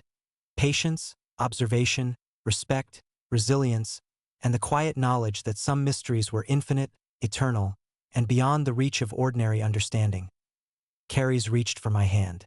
"We've survived the impossible," she said. "But it's not just about survival anymore. It's about living in a way that honors what we've learned." I squeezed her hand, feeling the pulse within me align with hers, a shared rhythm that echoed the canyon's heartbeat. "Exactly," I said, "and we will carry it always, no matter where life takes us, no matter what trials come next. We are part of it now." The wind whispered again, low and resonant, as if the canyon were listening, approving, and reminding us of the infinite journey still ahead. The weeks that followed were a strange mixture of normalcy and heightened awareness. The settlement's rhythm continued, yet every morning, as Carries and I walked along the river or climbed distant hills, I felt the faint tug of the canyon calling. Not with words, but with intention that it started subtly. Pattern in the bird's flight, the way the wind bent leaves along a hidden path, the reflections of light in the river that seemed almost deliberate, forming shapes too precise to be mere chance. At first, I brushed it off as memory playing tricks on perception, but Carries noticed too. "We're not imagining it," she said one morning as we tracked a flock of black-feathered birds along the cliffs. "It's like the canyon is signaling us, or guiding us." I nodded slowly, studying the ripples in the water and the shadows along the rock walls. "The pulse we carry, it can perceive beyond the cliffs now. We're tuned into it. That's what we're feeling." The signs grew stronger over the following days. Strange symbols appeared etched into rock faces where no one had been. Patterns in the river's flow seemed intentionally aligned. One evening, while walking along a familiar trail, I noticed a shallow depression in the ground forming a spiral, a mirror of the labyrinth we had navigated so long ago. Carries crouched beside me, tracing the spiral with her fingers. "It's a message," she whispered. "But for who? And why now?" I studied it carefully. The spiral curved inward, each loop narrowing with precise symmetry, almost like a map. My pulse quickened. Could the canyon be showing us a path, another layer, another secret waiting beyond our knowledge? It's not for anyone else, I said, almost reverently. It's for us. Only those who survived its trials can perceive it. The next morning, we followed the spiral's subtle direction through rugged terrain. Loose stones tumbled beneath our boots, and the faintest echoes of wind carried whispers of the canyon's past guardians. The air felt heavier here, denser with anticipation. Hours into the trek, we stumbled upon an anomaly. A narrow chasm, barely wide enough to pass through, framed by jagged cliffs that glinted with mineral veins in the sun. It was unlike anything we had encountered, yet familiar in a strange, intuitive way, like the canyon had been preparing this space just for us. "This feels alive," Carries murmured, her eyes scanning every shadow. "Like it's breathing, waiting for us to enter." I swallowed hard, feeling a combination of exhilaration and dread. Then we stepped carefully, always with respect. That's the only way forward. Inside the chasm, the atmosphere changed immediately. The air was cool and damp, carrying the scent of minerals and distant water. Shadows stretched unnaturally along the walls, shifting as though reacting to our presence. The pulse of the canyon, faint at first, grew stronger with each step, guiding us deeper. At one point, we reached a cavern-like chamber. The ceiling arched impossibly high, and the walls were etched with patterns that seemed to move when caught in the flicker of our torchlight. The designs resembled the guardians, the labyrinth paths, and spirals like the one we had followed.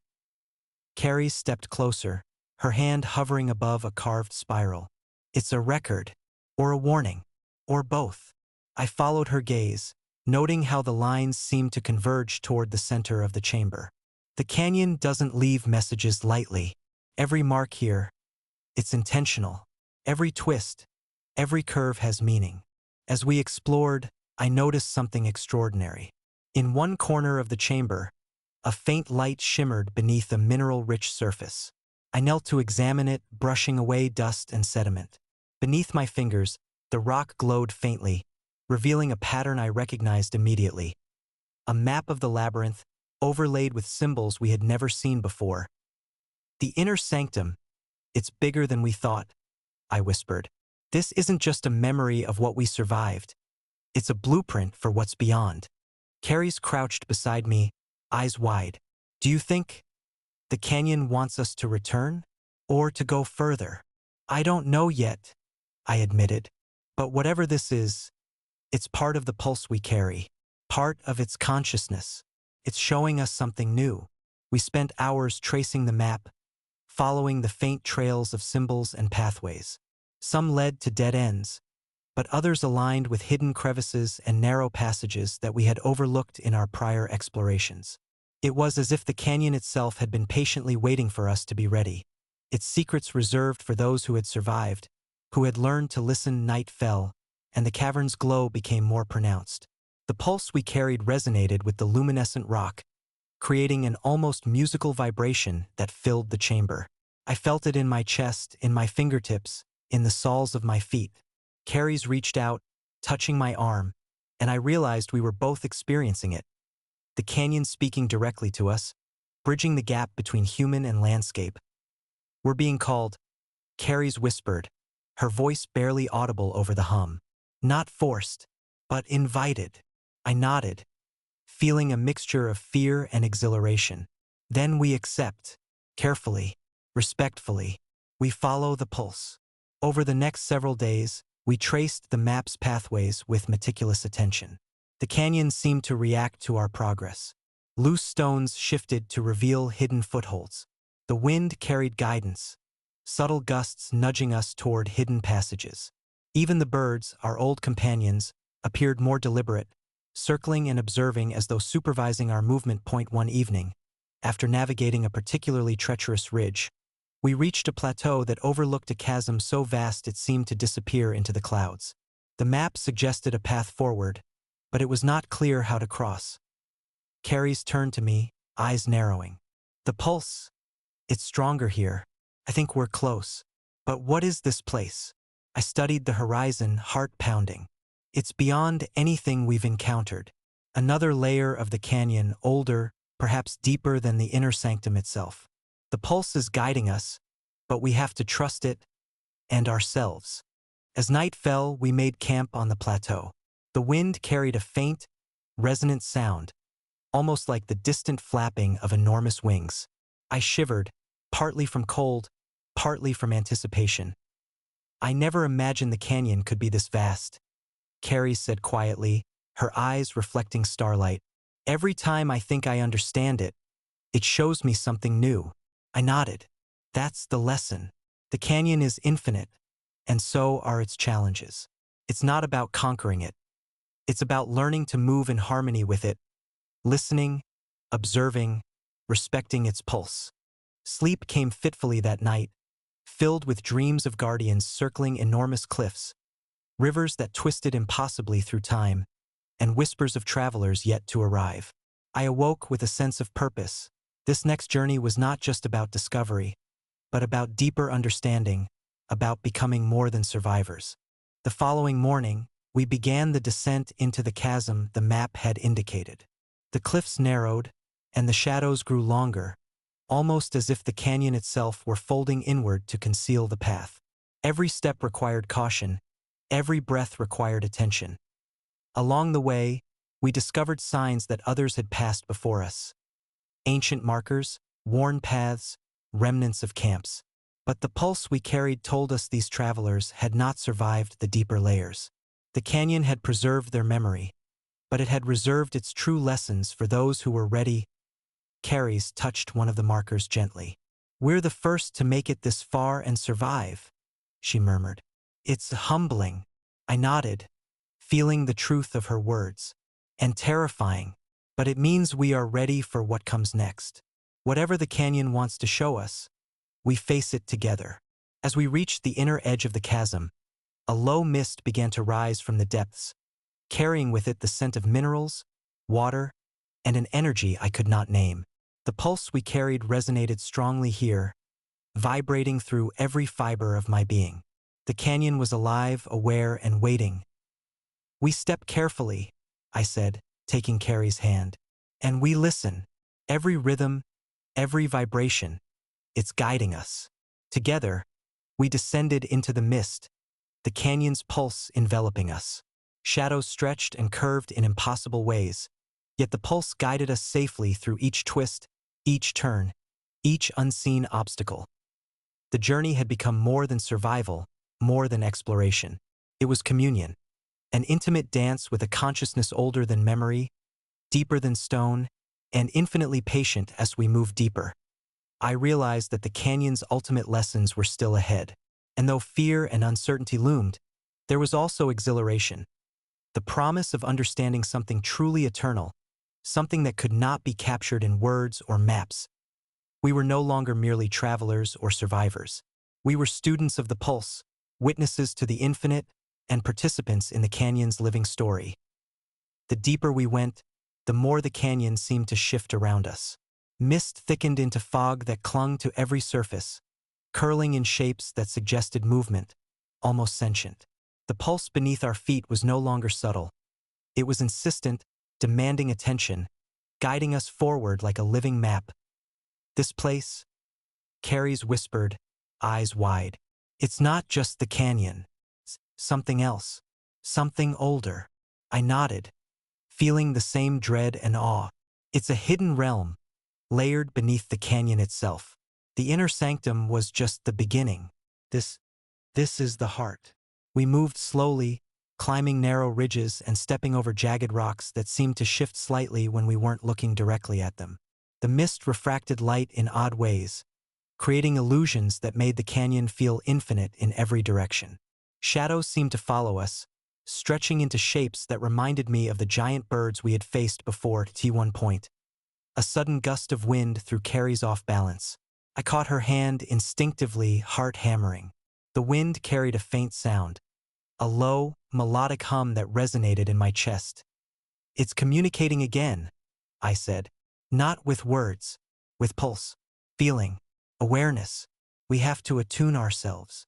Carries nodded, breathing heavily, eyes fixed on the fog ahead. I can feel it. It's like a heartbeat, deeper than mine, older than anything I've ever known. As we descended into a narrow gorge, we discovered an archway carved from the cliffs themselves, hidden beneath layers of mist and shadows. The surface was etched with symbols more intricate than any we had encountered. Spirals that seemed to move when stared at too long, lines that converged and diverged like flowing rivers. "This is a threshold," I said, my voice barely above a whisper. "The pulse brought us here for a reason." Carries traced the carvings with trembling fingers. "Do you think it's alive?" I studied the etchings, noting how the faintest vibrations seemed to emanate from the stone itself. "Yes, but not alive like we are. Conscious, intentional. The canyon's memory, the pulse, maybe both." We passed beneath the archway, and the world beyond shifted dramatically. The gorge opened into a massive subterranean chamber, illuminated by a phosphorescent glow from mineral veins embedded in the walls. Pools of water reflected the light like mirrors, and the ceiling arched impossibly high, disappearing into shadows that no torch could reach. The air was charged with energy. Every step sent vibrations through the ground, reverberating in harmony with the pulse we carried.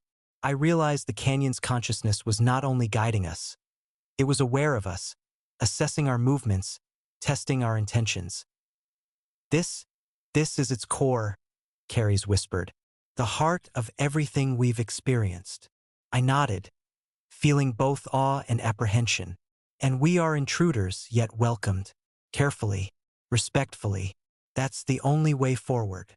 As we explored the chamber, we noticed signs of others, ancient travelers whose survival had failed.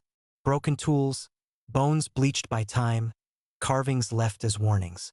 The pulse intensified around these remnants, almost as if mourning their failure. Carries knelt beside a fragment of pottery. "They didn't make it," she murmured. "And yet the canyon preserved their memory." "Why?"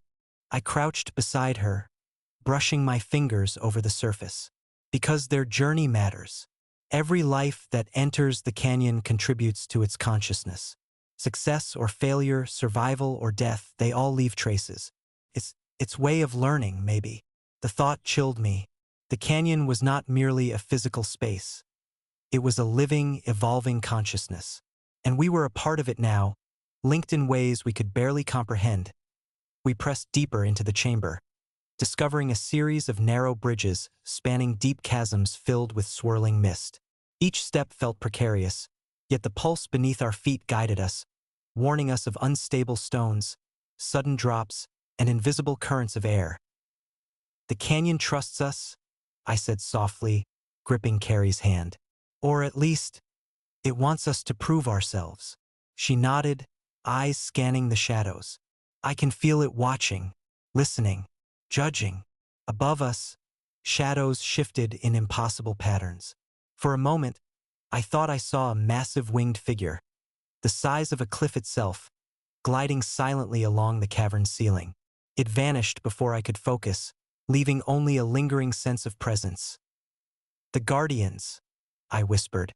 "They're still here in some form, watching, protecting, testing." In the deepest part of the chamber, we found an elevated platform, carved from the rock, rising above the mist like an altar. Symbols etched into its surface pulsed faintly, vibrating in rhythm with the canyon's heartbeat. Carries stepped forward cautiously. "What is this place?"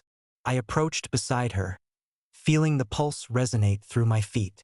"I think it's a core node of the canyon's consciousness, point where all its layers converge.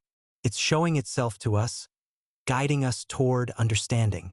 The platform emitted a soft hum as we approached, almost melodic. Each vibration seemed to sync with our own heartbeat, merging human pulse with canyon pulse in a rhythm that felt primordial and infinite. Suddenly, the mist above us thickened, coalescing into shapes that resembled the labyrinth we had survived. The walls seemed to stretch and contract, shifting like liquid stone. I realized the canyon was not just guiding us. It was interacting with us, testing our perception, our patience, and our ability to respond to its patterns. Every step matters, I said, voice trembling. We have to move as it wants, not as we expect. Carries nodded, taking a slow step forward. The mist shifted, revealing a pathway illuminated by faint, pulsating light. Shadows moved along the walls, echoing our motions.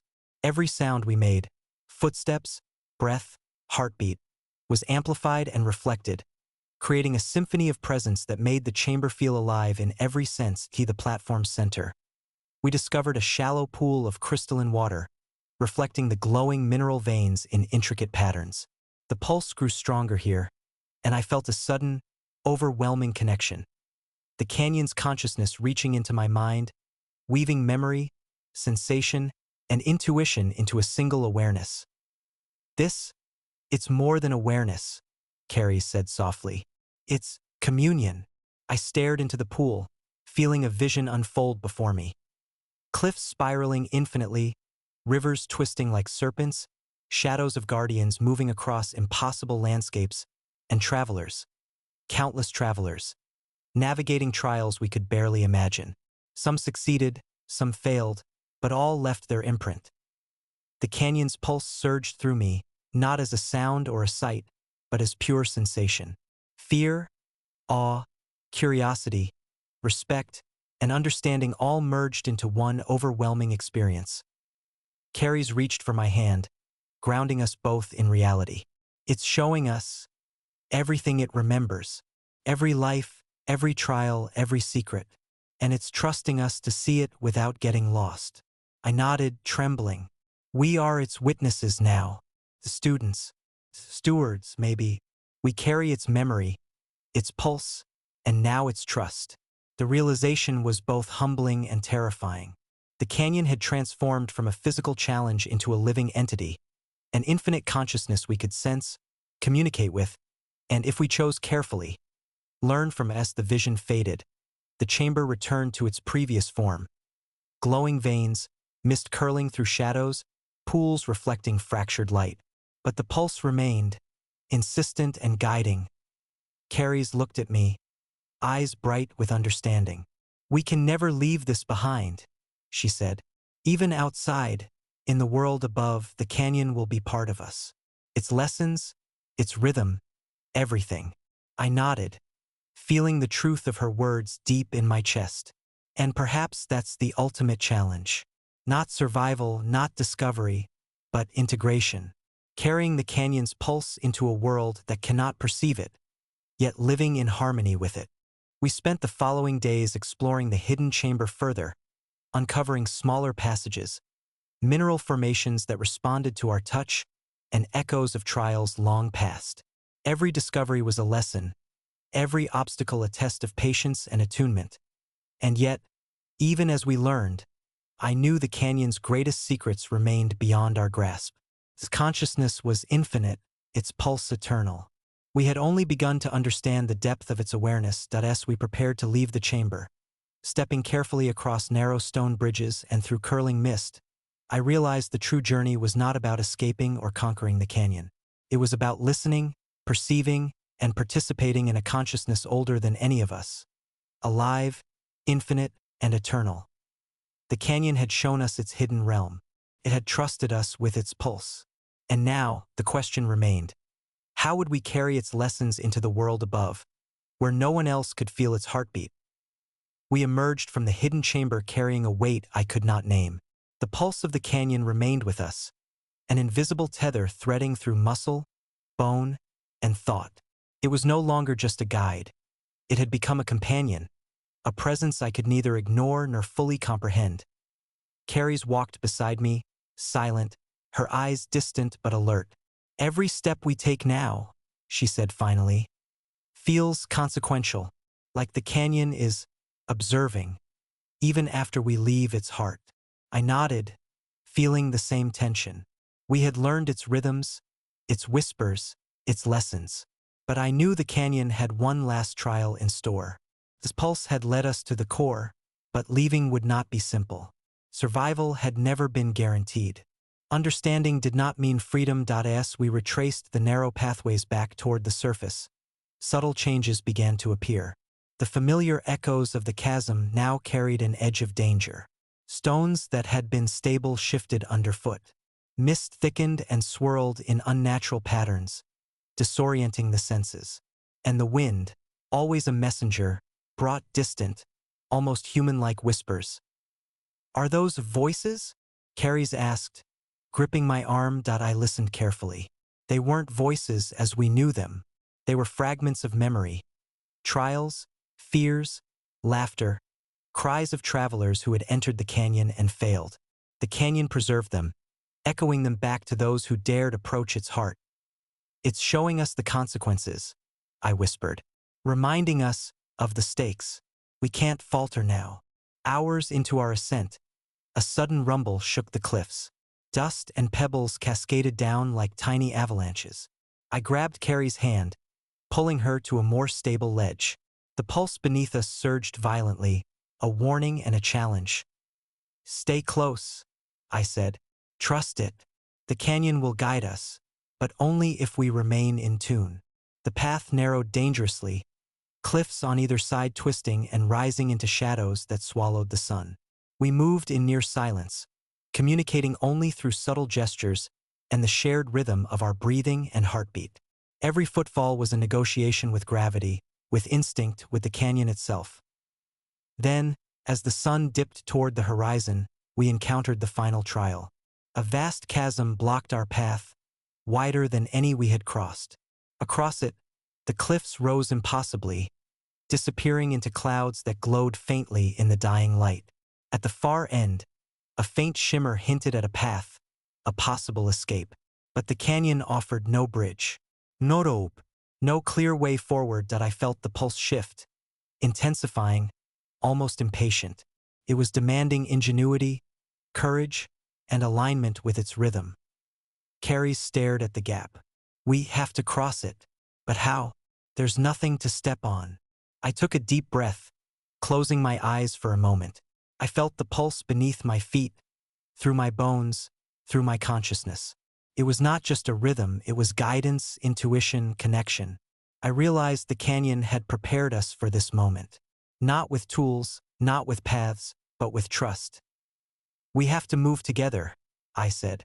"Let the canyon guide us, step by step, one foot in front of the other. Listen, feel, trust." We stepped forward, or at least I thought we did. The mist thickened, and suddenly our vision blurred. Yet beneath our feet we sensed something solid, or almost solid.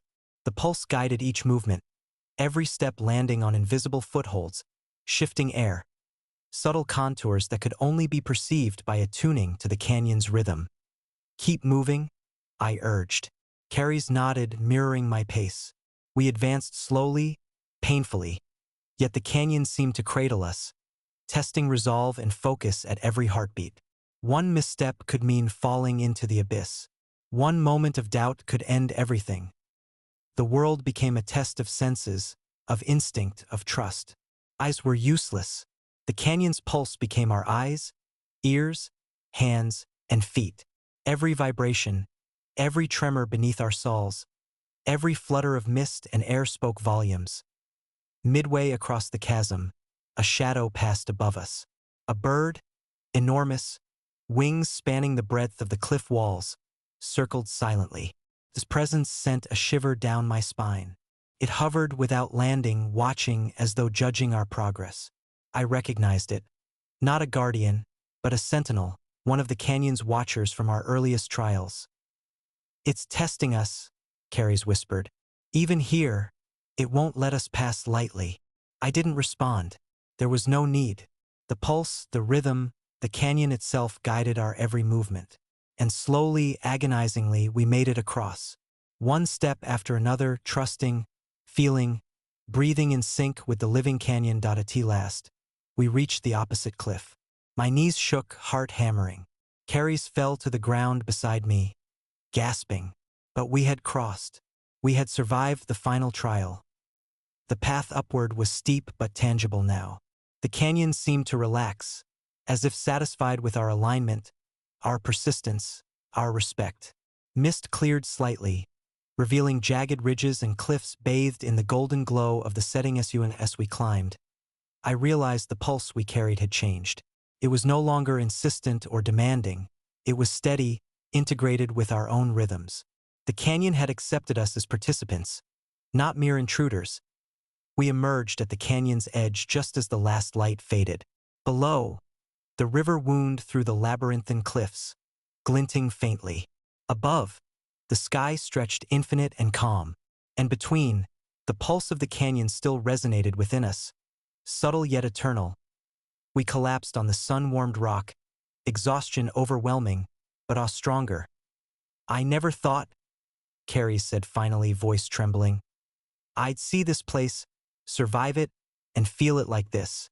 I nodded, eyes scanning the horizon. "It's not just survival. It's communion. It's being part of something alive, something older than memory." For a long time, neither of us spoke. The canyon's pulse lingered, quiet now, a heartbeat we could both feel within ourselves.